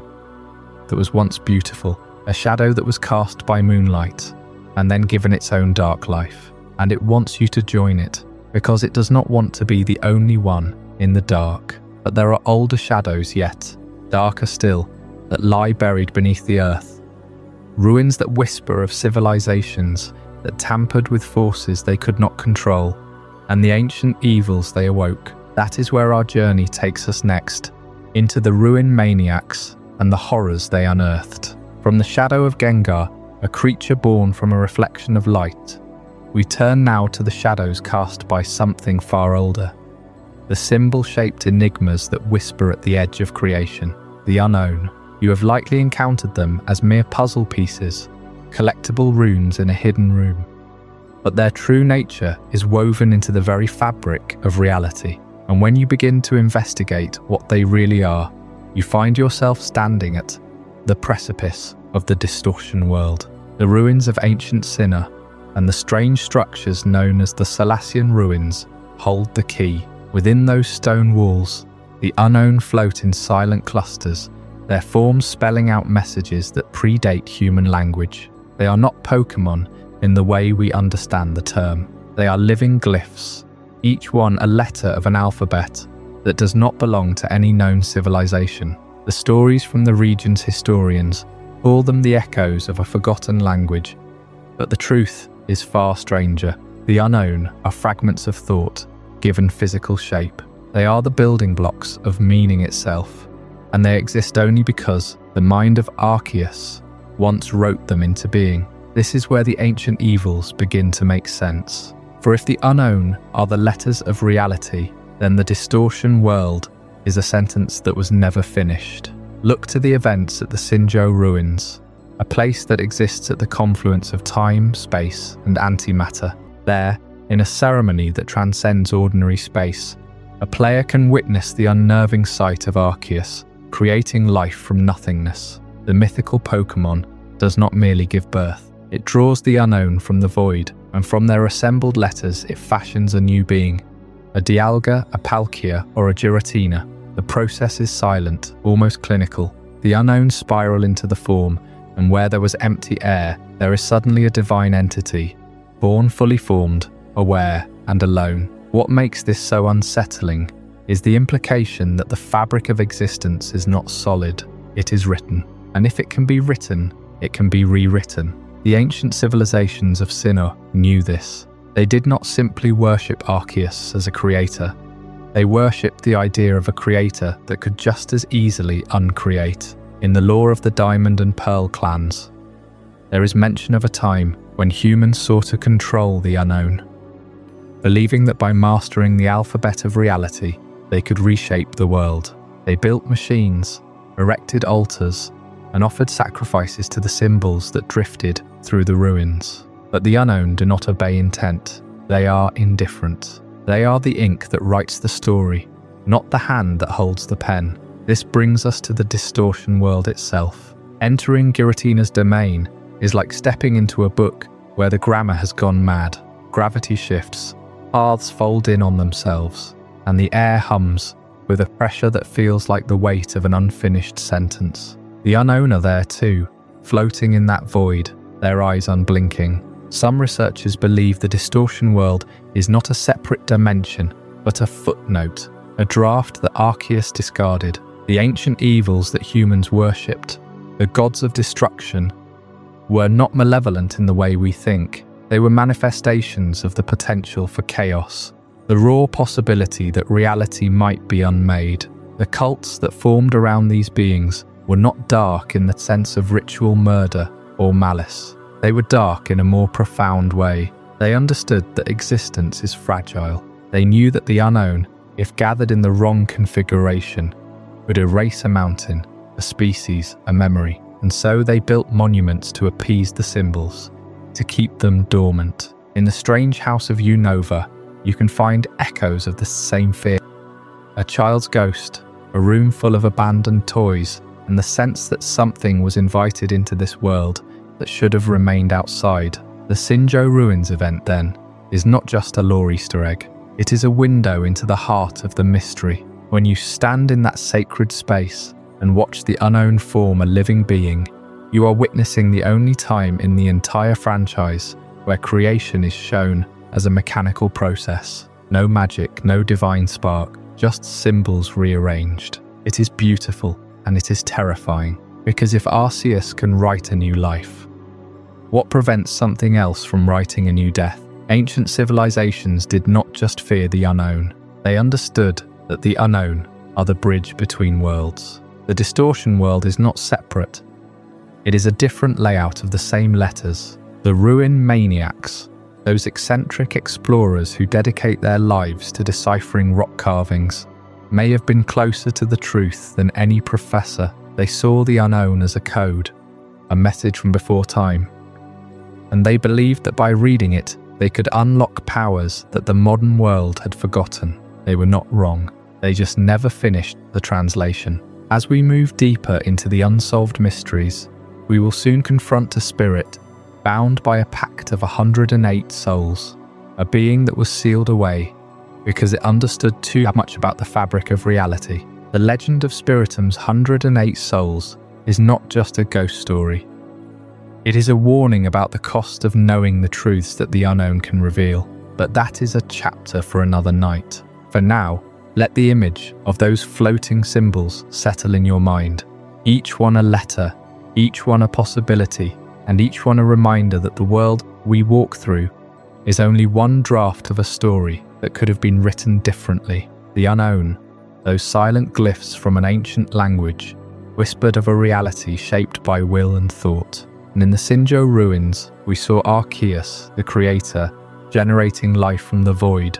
Breathtaking, unsettling glimpse into the very fabric of existence. But not every ancient force is a divine architect. Some are prisons, some are warnings. And one of the most perplexing is the creature known as Spiritomb, a being formed from exactly 108 wicked souls, bound together by a ritual that feels more like a curse than a creation. The story begins with the odd keystone, a simple cracked rock. You find it in the wild, often near ruins or in hidden corners of Sinnoh. It looks like nothing special, a weathered stone with a strange slot carved into its center.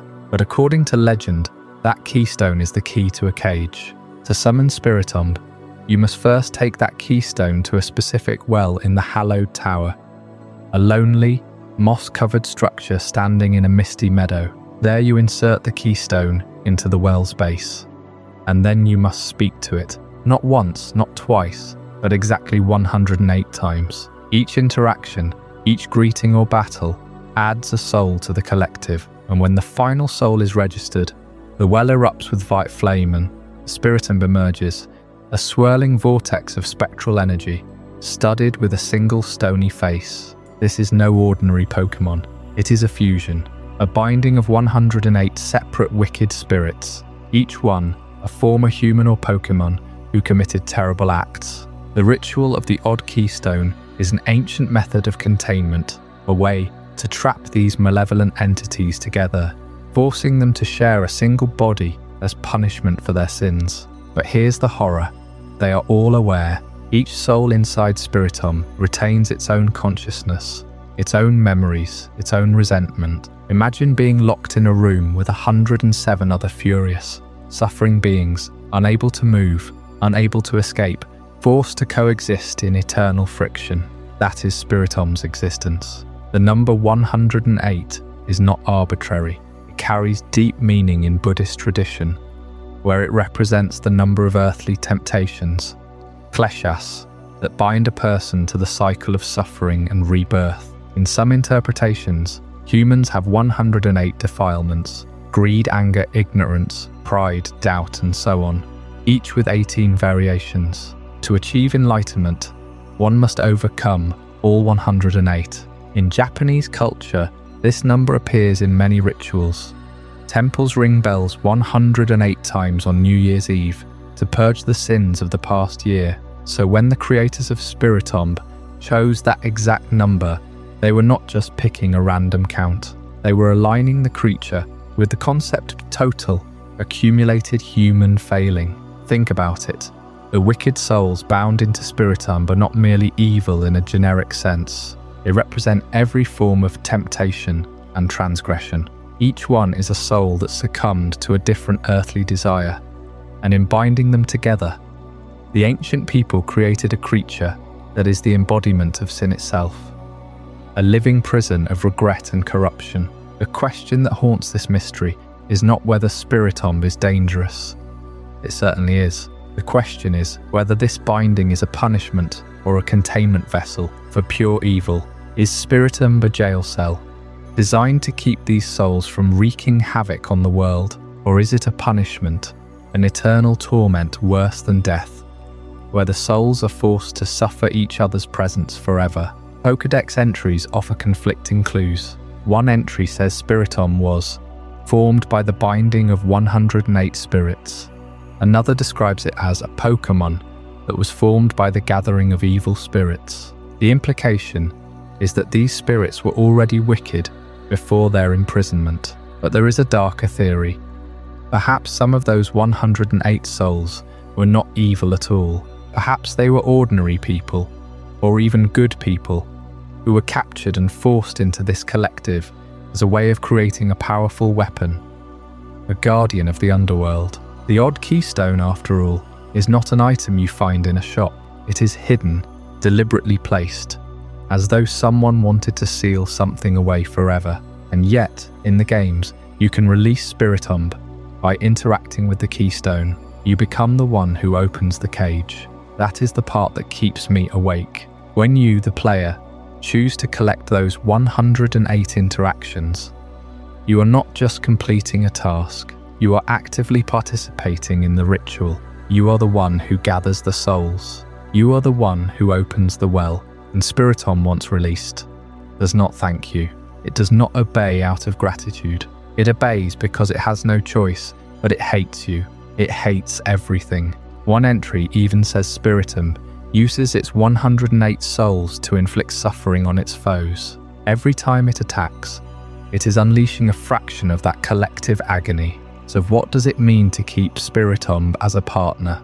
Are you a warden or an accomplice? The creature that stares out from that single stony face on its vortex of smoke is not a single identity. It is a chorus of voices, all screaming in unison. When you call on Spiritomb in battle, you are summoning 108 ancient criminals, each one with its own grudge, its own story, its own reason for being trapped. And the only thing they share is their desire to be free. This brings us to another form of transformation that pushes the boundaries of identity and control. A process where the bond between trainer and Pokémon can become so intense, so powerful, that it warps the very structure of the body, and sometimes the soul. It is called Mega Evolution, and its darker side holds secrets that may be even more disturbing than a cage of 108 spirits. I hope you're as amazed by this as I am.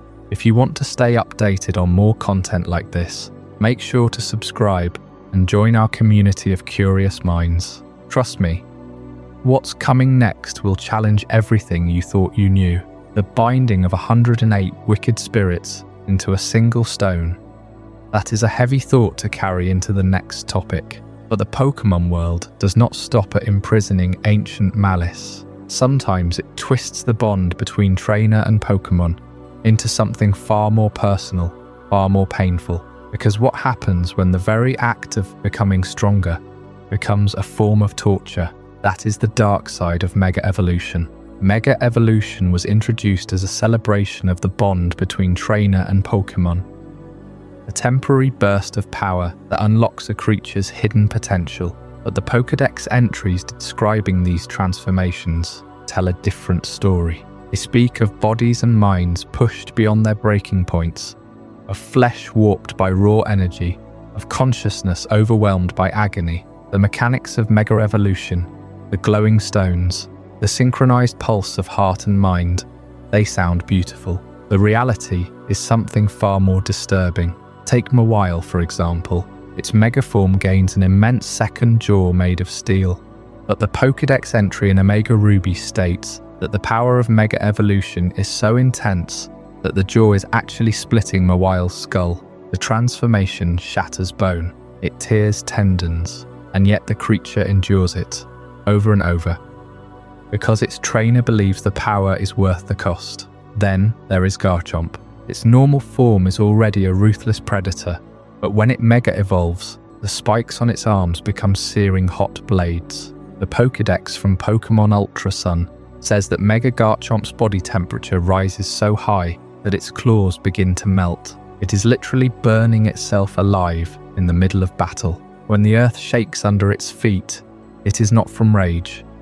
It is from the pain of its own form disintegrating. Salamance's mega evolution pushes the creature into a state of utter fury. It loses all rational thought. The Pokédex describes it as being consumed by rage, unable to distinguish friend from foe, attacking everything in sight. That loss of control is not a bug. It is a symptom of the psychological torture inflicted on the Pokémon's mind. Mega evolution does not just strain the body, it overwhelms the spirit. The stone forces the bond to resonate at a frequency that cracks the Pokémon's sense of self, and some simply break. There are documented cases, both in the games and in the anime, of Pokémon turning on their trainers immediately after mega evolving. The most infamous example is Mega Gengar. Its Pokédex entries warn that it longs for its trainer's life force, that it will follow them to the end of the earth, and then take their warmth for itself. When a Mega Gengar loses control, it does not simply stop attacking the opponent. It starts hunting its own partner. The very bond that was supposed to protect them becomes a leash soaked in blood. And then there is Mega Rayquaza. It does not need a Mega Stone, nor does it require a trainer's bond. It mega evolves through its own power, consuming meteorites to fuel the transformation. But the cost is written into its entries. It becomes so consumed by energy that it will destroy everything in its path. No loyalty, no restraint, just a god of devastation that cannot calm itself. This raises an ethical dilemma that the games never fully address. Trainers willingly activate a process that causes their partners physical and psychological torture. They hold the key to that suffering. Every time they press a megastone to a Pokédex, they are asking a creature that trusts them to endure molten claws, splitting skulls, or a mind overwhelmed by rage. And they do it for a few minutes of power in a battle. The implication is unsettling. In the Pokémon world, the strongest bonds are sometimes the ones that hurt the most. The trainer's love becomes a weapon turned inward. It is no wonder that the Kalos region, where Mega Evolution was first discovered, is also the region haunted by a ghost that never speaks, the Hex Maniac of Lumiose City. Perhaps she knew something about the cost of this power. Perhaps she saw what happens when the desire for strength overrides compassion. But that is a mystery for another night, because the next stage of this journey takes us beyond the boundaries of our own dimension. The pain of Mega Evolution is contained within the body of one Pokémon. But what if an invasion came from a place where pain itself is the norm? That is the story of the Ultra Beast invasions, where beings from another universe cross into our world, not as allies, but as invaders who do not even understand the concept of mercy. The Ultra Beasts do not have trainers. They do not bond. They simply arrive. And when they do, the rules of evolution, pain and survival all change. That is what we will uncover in Chapter 21. Mega Evolution left us with a horrifying truth. The price of power is often the soul. Pokémon whose bodies are twisted into new forms, their minds overwhelmed by agony, sometimes turning on the very trainers they trusted. But as we step away from that broken mirror, we find ourselves standing at the edge of an even stranger abyss. One that doesn't just reshape life, but imports it from somewhere else entirely. Somewhere beyond our understanding of biology, emotion, or even reality. The Ultra Beasts arrived without warning. They came through wormholes that tore the sky like paper, and what stepped out was not Pokémon in any familiar sense. These creatures are classified as Ultra Beasts precisely because they defy every rule we use to define life. They have no shared evolutionary history with our world. Their bodies are composed of materials and energy patterns that don't align with any known element. And most unsettling of all, they lack biological empathy, not cruelty, not malice. but a complete absence of the instinct that connects living things to one another. They do not understand pain in the way we do. They do not react to suffering because they have no neurological framework for it. To an ultra beast, a human crying out in fear is no different from a rock tumbling down a hill, is simply a stimulus, and that lack of empathy is far more terrifying than any intentional evil. Consider Guzzlord. It is described in the Pokédex as a creature that devours everything in its path, not out of hunger in the way we know it, but because consumption is its only function. Its body is a walking digestive system. It has no apparent purpose beyond ingestion. In the ultra ruin of Alola, Guzzlord has literally eaten entire cities. The parallel version of Mali City, once a vibrant cultural hub in another dimension, now lies in ruins, its buildings shattered and hollowed out, not by war or natural disaster, but by the constant, methodical feeding of a creature that never stops. The streets are gone. The walls are gnawed down to foundations, and in the dim light of that ruined world, you can still hear the grinding of Guzzlord's jaws as it continues to consume whatever remains. It does not stop because it does not know when to stop. It has no concept of enough. It simply exists to ingest. But the most haunting element of the Ultra Beast invasions is not the beasts themselves. It is the humans who crossed over, the followers. These are people who passed through the wormholes, either intentionally or by accident, and returned to our world with their memories torn apart. The trauma is not physical, it is cognitive. They return with blank spaces where their past should be. They cannot remember their own names, their families, their homes. Their minds have been stripped clean, as if the crossing itself erased them. The Pokémon games give us glimpses of these hollowed individuals, wandering aimlessly, speaking in fragments, haunted by images they cannot place. One follower in the Alola games is found standing on a beach, staring at the ocean, unable to recall who she was before she stepped through the light. She says only that she feels like she's been gone for a very long time, but she cannot tell you where she went. And the worst part is that some Fallers seem to sense the void inside themselves. They know something is missing, but they can never retrieve it. The Ultra Beasts are not demons. They are not malicious spirits. They are simply foreign.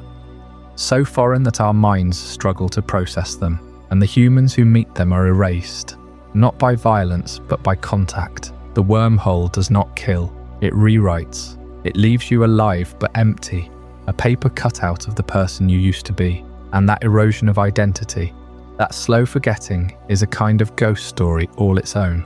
Because what do you become when everything that made you is gone? You become a Faller, a walking question mark, a living reminder that there are doors in this universe that should never be opened. And yet, there are doors that have already been opened long before Alola's wormholes appeared. There are places in the Pokémon world where tragedy was not imported from another dimension, but built from the ground up by human hands. Places where the cruelty was not alien, it was all too familiar. And one of those places is waiting just beneath the waves. A sunken structure called Sea Mauville, where the echoes of a forgotten industrial disaster still whisper through the saltwater and rust. The story of Sea Mauville is not about monsters from another world. It is about what we do to each other when we think no one is watching. And that story is next. The Ultra Beasts came from beyond, their forms so alien they seem to defy the very concept of life as we understand it. But there is a different kind of horror that does not arrive from another dimension. It grows slowly, hidden beneath the waves, buried in paperwork and sealed behind corporate doors. The Sea Mauville is not a legend whispered by sailors. It is a wreck, half submerged off the coast of Hoenn, a rusting monument to human ambition and the secrets we tried to drown. When the Devon Corporation first built that artificial island, it was meant to be a marvel of industrial progress, a floating research platform, a place where science could push boundaries without the constraints of the mainland. But progress has a shadow, and in Hoenn, that shadow is long. The Sea Mauville was not just a laboratory, it was a prison for workers who signed contracts they never fully understood, and a graveyard for those who asked too many questions. The tragedy itself is not a single event, but a slow creeping disaster. The documents found scattered across the wreckage tell a story the company never wanted told. Logs of workers complaining of strange headaches, of equipment malfunctioning in ways that seemed deliberate. Records of employees who simply stopped showing up, replaced by new faces who never asked what happened to the old ones. The environmental damage was not collateral. It was the product of experiments conducted without regard for the ocean or the people who lived nearby. But the most disturbing discovery lies in the lower decks, where the water is coldest and the air smells of salt and decay. There, among the rusted machinery and overturned furniture, someone placed an odd keystone, and embedded in that stone, bound by a ritual older than the company itself, is a Spiritomb. The presence of Spiritomb in that wreckage is not a coincidence. It is a witness. The 108 souls trapped inside that keystone did not arrive there by accident. They were drawn to the pain, the anger, the unresolved deaths of those who worked on Sea Mauville. Perhaps the workers themselves unknowingly summoned it. Perhaps the ritual was deliberate, a desperate attempt to bind something terrible in exchange for power. Either way, the curse remains, pulsing beneath the waves, feeding on the memory of every person who disappeared without a trace. The lost documents detail the mistreatment with chilling specificity. Pay withheld to force workers to stay longer, safety protocols ignored because they slowed production, and then the disappearances. A lead researcher vanishes overnight. A maintenance crew of 3 never returns from a routine inspection. The official reports call them accidents, resignations, transfers. But the unofficial records, the ones hidden in a waterproof safe and later recovered by divers, tell a different story. They speak of sealed compartments that should never have been opened, of experiments that breached something fundamental in the laws of nature. The company knew. They knew the risks, and they chose to bury them along with the bodies. Standing on the deck of Sea Mauville today, you can still feel it, that weight in the air, the sense that the ocean itself is holding its breath. The waves lap against the hull with a rhythm that sounds almost like whispered apologies. And somewhere below, trapped in a stone that was never meant to be found, Spiritomb waits. It does not attack. It does not need to. The story of Sea Mauville is already written in the bones of those who built it. And the worst part is that no one ever came to rescue them. No one even knew they were missing until it was far too late. This is the kind of mystery that does not shout. It sinks, it settles into the sediment, and if you listen closely, you can hear it breathing. But there are deeper places, still, places where the pressure crushes light itself, and something else waits in that darkness. Something that wears a shell of grace and moves with a predator's patience. When we descend into those waters next, we will find a creature that does not merely hunt, it seduces, and its kiss is a promise you can never return from. We left the Sea Mauville wreckage behind, the rusting hull still groaning with the weight of corporate secrets. But the ocean has a way of swallowing more than just ships. Down in the darkest trenches, where sunlight never touches, there exists a kind of beauty that feels almost like a lie, and that lie has a name. Gorebyss is one of the most elegant creatures in the Pokémon world. Its body is long and slender, a shimmering ribbon of pink and cream that glides through the abyss like a whisper. When it swims, it twists and turns with the fluid grace of a dancer, and the bioluminescent patterns along its sides pulse with a soft, hypnotic glow. From a distance, it is breathtaking. Up close, it is something else entirely, because that elegance is not for show. It is a weapon honed by millions of years of evolution in the harshest environment on the planet. The deep sea is not just dark and cold. It is a realm of extreme pressure, scarce resources, and predators that have learned to make every move count. There is no room for wasted energy, no room for hesitation. And so the Pokémon that dwell here have developed methods of hunting that are nothing short of surgical. Gorebyss is a fluid feeder. Its mouth is not designed to bite or chew. Instead, it is a narrow tube, almost like a needle, that it uses to pierce the bodies of its prey. Then, it drains them, not with the messy violence of a shark, but with a slow, methodical precision that leaves behind only the husks. The Pokédex entries are clinical, almost matter-of-fact. It feeds by sucking bodily fluids. It uses its slender snout to bore into its prey and extract vital nutrients. The words are simple, but the reality they describe is a form of predation that feels almost too intimate, too personal. This is where the contrast becomes unsettling. Look at a Gorebyss swimming through a coral reef in the Twilight Zone, and you might mistake it for a living jewel. But that same jewel, when it finds a weakened wishy-washy or a stray lantern, will wrap around its victim with a gentleness that is only a prelude to extraction.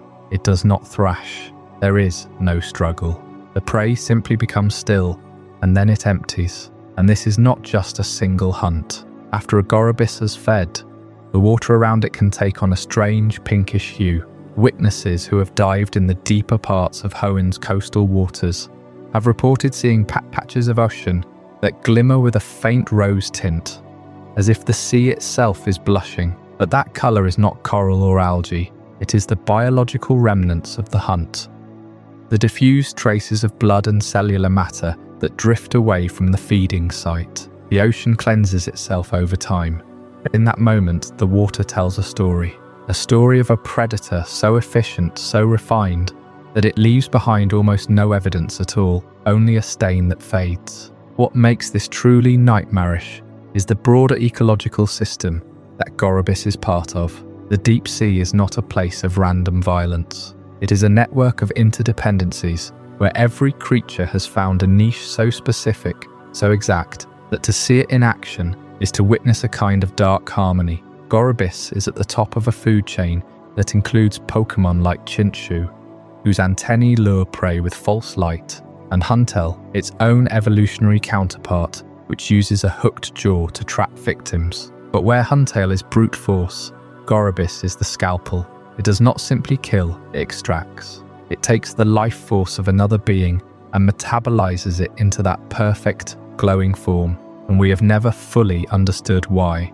Is there something deeper in the biology of Gorebyss that requires it to feed this way? Some hidden purpose that the Pokédex does not record? Some scientists have theorized that the fluid feeding is a remnant of an ancient symbiotic relationship, a time when Gorebyss and another creature existed in a mutual exchange. But that partner is gone now, and the method remains, a ghost of a forgotten alliance. Others point to the way Gorebyss's body changes colour after feeding, a flush of pink that intensifies before fading.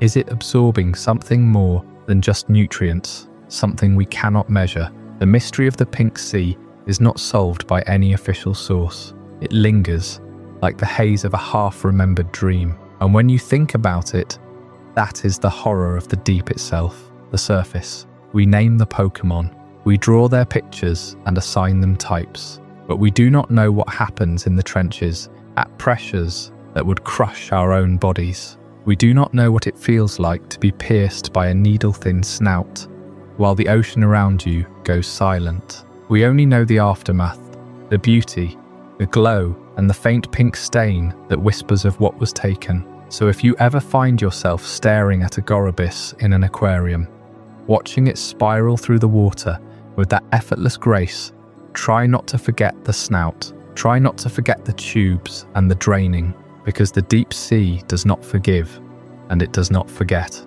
It only feeds, and it feeds with a precision that makes the violence almost invisible. And that is exactly the kind of hidden war that echoes through every layer of this world. A war fought not with armies, but with the quiet, relentless hunger of creatures that have mastered the art of taking without being seen. A war that in another region entirely has been raging for centuries beneath the surface of a very different kind of light. Chapter 24, The Eternal War of Kalos. We've just explored the silent, surgical horror of the deep sea, where beauty hides a predator that drains life slowly. But now we rise from those dark waters to a land scarred by a war so old that its wounds have become the geography itself. And at the center of that scar is a story that begins with love and ends with a genocide so complete that the land still weeps for it. 3,000 years ago, the region we now call Kalos was a patchwork of warring kingdoms. One king, a man named Az, ruled with a heart as vast as his land. But when a great war broke out, it took everything from him. His Pokémon partner, a Floette, was struck down in the chaos. Azid, broken by grief, could not accept her death. He was a king, after all, and kings are not supposed to lose what they love. So he turned to science, or perhaps something older than science. He built a weapon, not a sword or a spear, but a machine of pure concentrated energy. The ultimate weapon, they would call it later. Its purpose was simple: to channel the life force of living creatures into a single, world-altering blast. And its fuel, Pokémon. Thousands upon thousands of Pokémon. Azid ordered his armies to gather every creature they could find. Wild Pokémon from the forests, from the mountains, from the rivers. Partner Pokémon taken from their trainers. Eggs still warm with hope. They were all brought to the heart of the kingdom, to a great chamber beneath the earth, and there they were sacrificed. Their life energy drained into the machine, their bodies discarded like empty shells. The weapon fired. Its beam of light split the sky, and for a moment the world went white. When the light faded, Az's Floette was alive again, fluttering beside him. He had succeeded. He had defied death itself, but the cost was beyond measure. The land around the weapon's firing point was scorched and twisted. The energy that had not been used radiated outward, seeping into the soil, into the water, into the very air. That radiation never fully dissipated. It lingers even now, shaping the geography of Kalos in ways both subtle and profound. The jagged spires of the Terminus Cave, the strange flora of the Kalos route, the way certain Pokémon evolve only in those irradiated zones. All of it is a scar from that single act of love turned to atrocity. And what of Az? He gained immortality. The weapon's blast did not kill him, it made him ageless. But Floette, seeing what he had done, fled. She could not bear to look at the monster her king had become, and so Az wandered the earth for 3,000 years, alone, cursed to remember every single life he had taken. He became a ghost in his own story, a shadow haunting the ruins of his kingdom. The people of Kalos forgot the truth. They turned the weapon into a legend, a myth about a war that ended with a single shot. But the evidence is all around us. The soil glows faintly at night in certain places. The rivers run cold with a mineral that should not be there. And in the center of it all, a man who has not aged a day in 3 millennia still waits for a flower that will never return. This is the Eternal War of Kalos. Not a war between armies, but a war against the consequences of one man's grief. A war that left the land haunted by the energy of 1,000,000 souls. And as if that weight were not enough, there is another island, far to the north, where the moon never seems to fully rise, where a shadow lives in perpetual sleep and dreams become prison cells. That is where we will go next.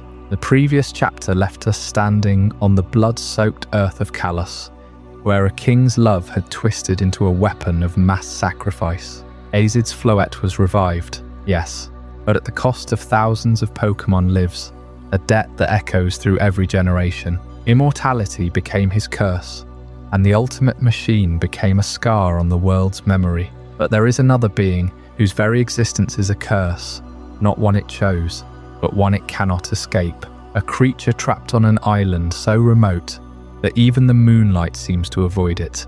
This is the story of Darkrai, the nightmare Pokémon, and the lonely prison of Newmoon Island.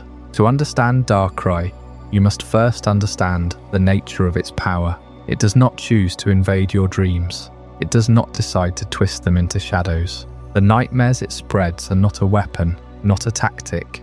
They are an involuntary exhalation of its presence, like heat from a flame. Darkrai is constantly producing a dark energy that seeps into the minds of anyone asleep nearby, turning peaceful slumber into a waking terror. This is the tragedy of the nightmare Pokémon. It is isolated not because it wishes to be alone, but because it cannot control the fear it radiates. Every creature that falls asleep within its aura is subjected to visions of the deepest, most personal horrors. The Pokémon knows this. It feels the terror it causes, but it has no off switch, no way to contain the nightmare that flows from its own core. This is why Darkrai lives on Newmoon Island, a barren, crescent-shaped rock floating in the middle of an ocean that never sleeps. There are no forests, no towns, no other Pokémon. Nothing except the perpetual twilight and the sound of waves crashing against black sand. It is a prison of its own making, or perhaps a mercy imposed by the world. The isolation is the only way to prevent the endless spread of bad dreams. But isolation is a cruel companion. Imagine existing forever at the center of a storm you cannot calm, aware that every living thing that comes near you will suffer, and knowing that the only solution is to be alone. That is the reality of Darkrai. And then there is Cresselia, the lunar Pokémon, the bringer of peaceful dreams, the gentle crescent moon that shines over the sleeping. The two are bound in an eternal cycle, a dance of fear and relief that has no beginning and no end. When Darkrai's nightmares become too intense, too suffocating for a region, Cresselia appears. Its feathery plumes glow with a soft, soothing light, and it chases away the dark dreams, replacing them with visions of calm. But the relief is temporary, because once Cresselia leaves, the nightmares creep back in and the cycle begins again. They are two halves of a single phenomenon, fear and its antidote, darkness and its opposite, but they never meet. They cannot. If they did, the balance might shatter. So Cresselia drifts across the world, a wandering healer, while Darkrai remains locked on its island, a prisoner of its own nature. Their relationship is not adversarial in the way we think of good versus evil. It is more like the push and pull of a tide. Darkrai does not hate Cresselia. It likely feels only a dull, distant longing for the comfort that the lunar Pokémon represents, but can never give. And Cresselia does not hate Darkrai. It simply exists to undo the harm that Darkrai cannot help but cause. They are bound by the same cosmic rule, the rule of dreams and nightmares, and neither can break free. But there is a darker mystery tied to this cycle, one that lingers like a half-remembered nightmare. In the folklore of Sinnoh, there is a story about a sailor's son. The boy, it is said, fell into a sleep so deep that no one could wake him. His eyes were closed, his breathing steady, but his mind was gone, trapped somewhere beyond the reach of daylight. The villagers whispered that a shadow had touched him in the night, a shadow that slipped under his door and pressed itself against his forehead. The boy never opened his eyes again. Some say that shadow was Darkrai, though there is no proof. The Pokédex entries are careful to note that Darkrai causes nightmares, but they never say it can cause permanent sleep.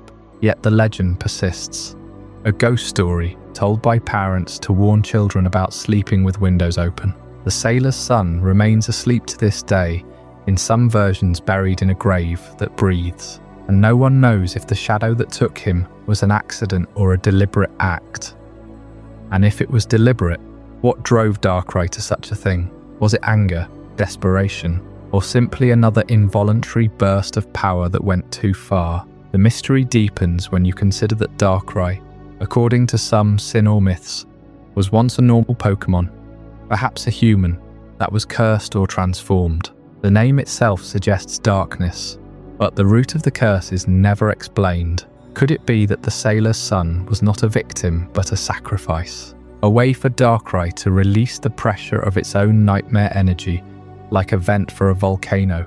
The questions have no answers, only the silence of Newmoon Island. If you ever visit that place in the games, you will find a small island with a single tree. The sky is always eerily dim. There is no music, only the sound of wind and water. And near the tree, Darkrai stands alone, waiting. It does not attack you unless provoked. It just stands there, as if it has been waiting for centuries. You can catch it, bring it into your party, but the isolation follows it, even inside a Pokeball. In the anime and in the movies, Darkrai is shown to be capable of great sacrifice, protecting its island from a meteor with its life. It is not evil, it is tragic. It is a being that cannot touch others without hurting them, and so it chooses to touch no one at all. And that brings us to another Pokémon that wears a disguise, that hides its true face because the truth is too frightening to show. A Pokémon that clings to the form of another,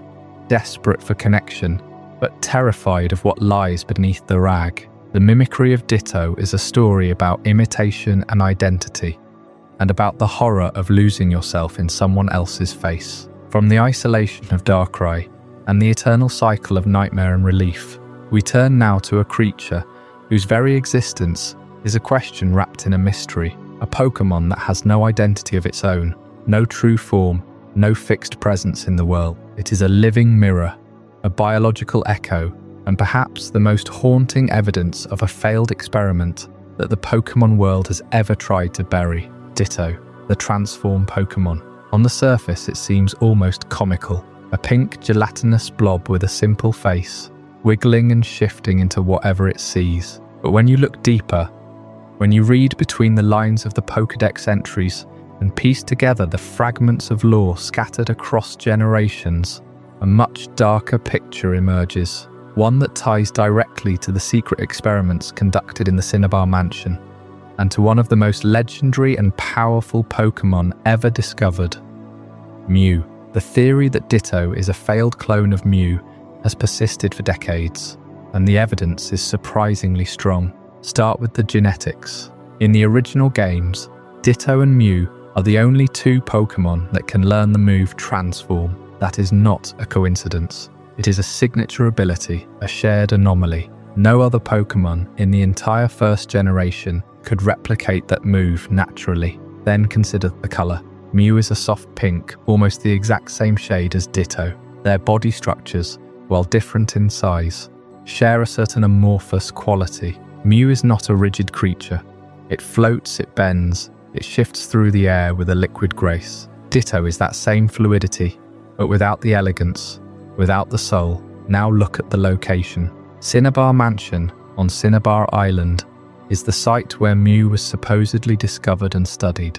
The mansion is a ruin, a burned-out shell of a laboratory where scientists conducted illegal and unethical experiments on Pokémon. In the game, you can find journals and notes that describe attempts to clone Mew, to create a perfect replica. The lab was shut down, the experiments abandoned, but something escaped, or something was created and left behind. Ditto appears in the wild, in the very same areas where Mew was once held. In the original games, you could find Ditto in the Pokémon Mansion itself, as well as in the caves and roots nearby. But more tellingly, Ditto appears in the Cerulean Cave, the same location where Mewtwo was created. If Mewtwo is the successful clone of Mew, a powerful and sentient psychic being, then what is Ditto?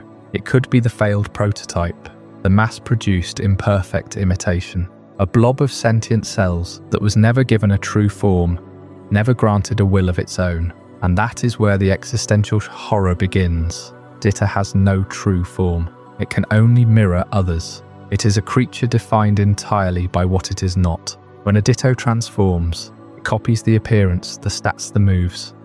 But it does not copy the soul. It becomes a perfect replica on the surface. Yet beneath that surface, there is nothing. It is an empty vessel, a shell with no identity. Every time a Ditto transforms, it is essentially wearing the skin of another being, borrowing a life that is not its own.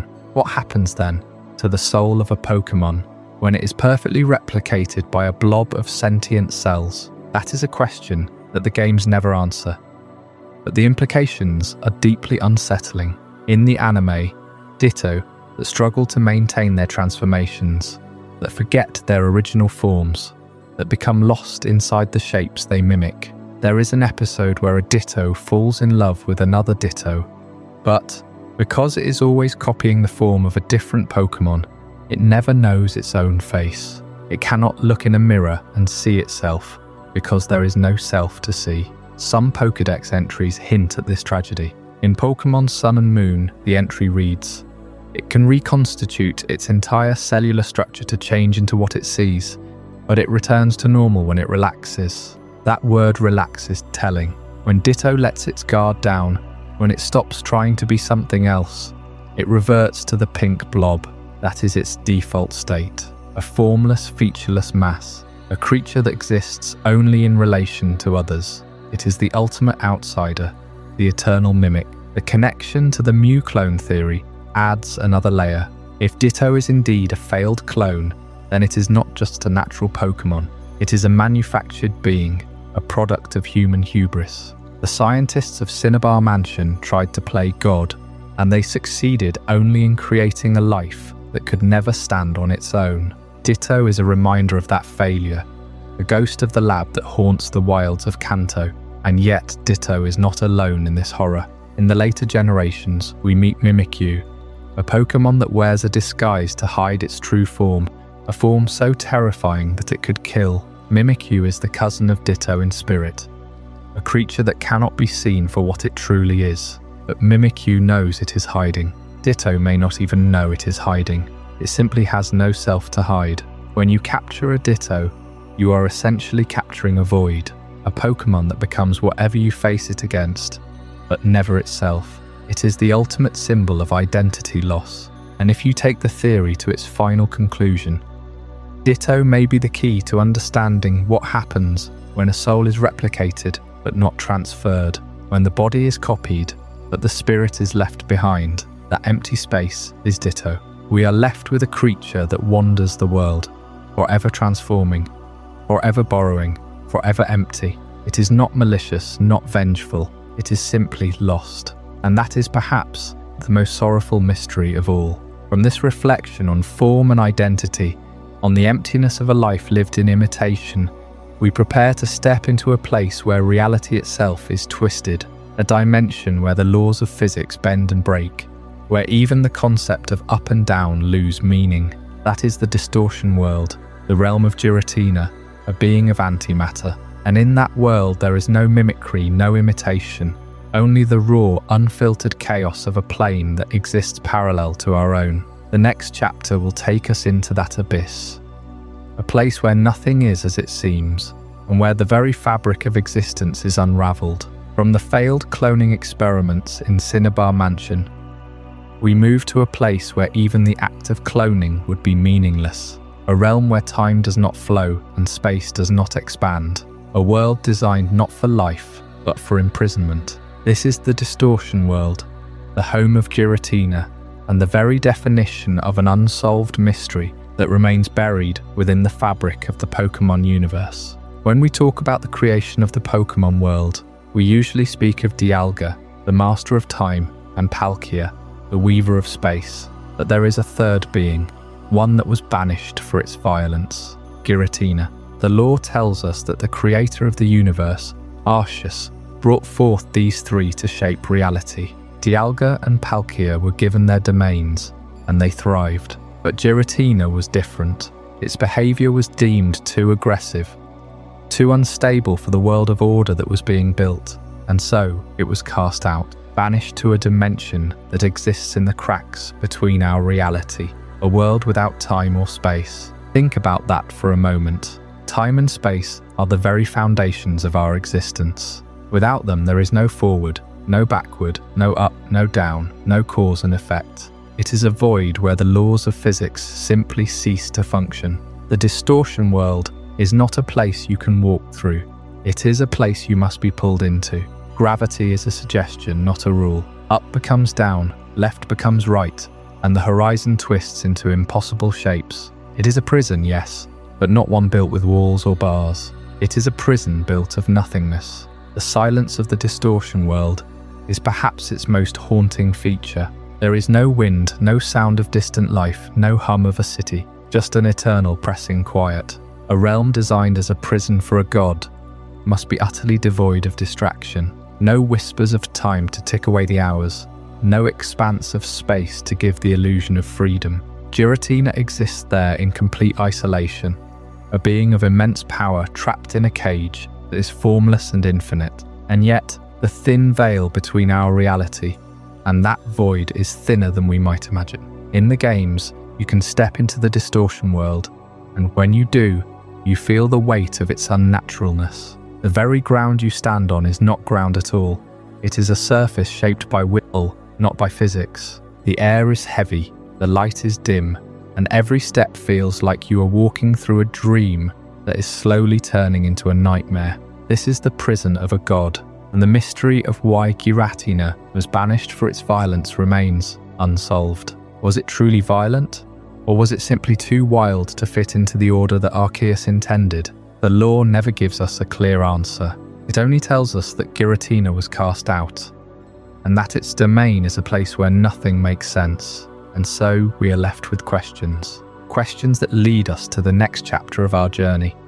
A chapter that will explore not just one mystery, but the very nature of how the Pokémon world keeps its darkest secrets hidden in plain sight. This is the unsolved nature of the lore itself, and it is a story that has no end. We sat in the silence of the Distortion world, a realm that was never meant to be witnessed by human eyes, a prison for a god whose only crime was violence in a world that demanded order. And yet, even after stepping back into the light of Sinnoh, that silence lingers. It follows you into every town, every route, every place where Pokémon go about their lives as if nothing is wrong. But something is wrong.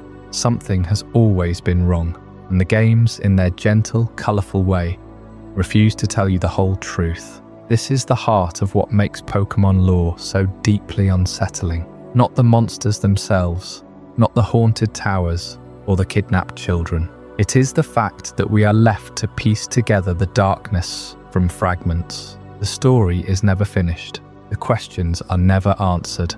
And that lack of resolution, that intentional vagueness, is far more terrifying than any explicit horror could ever be. Think about the 3 Pokémon that died in the Ecruteak Tower fire. We know they were resurrected by Ho-Oh into the legendary beasts. We know the tower burned, but we are never told what kind of Pokémon they were. Were they common? Were they beloved by someone?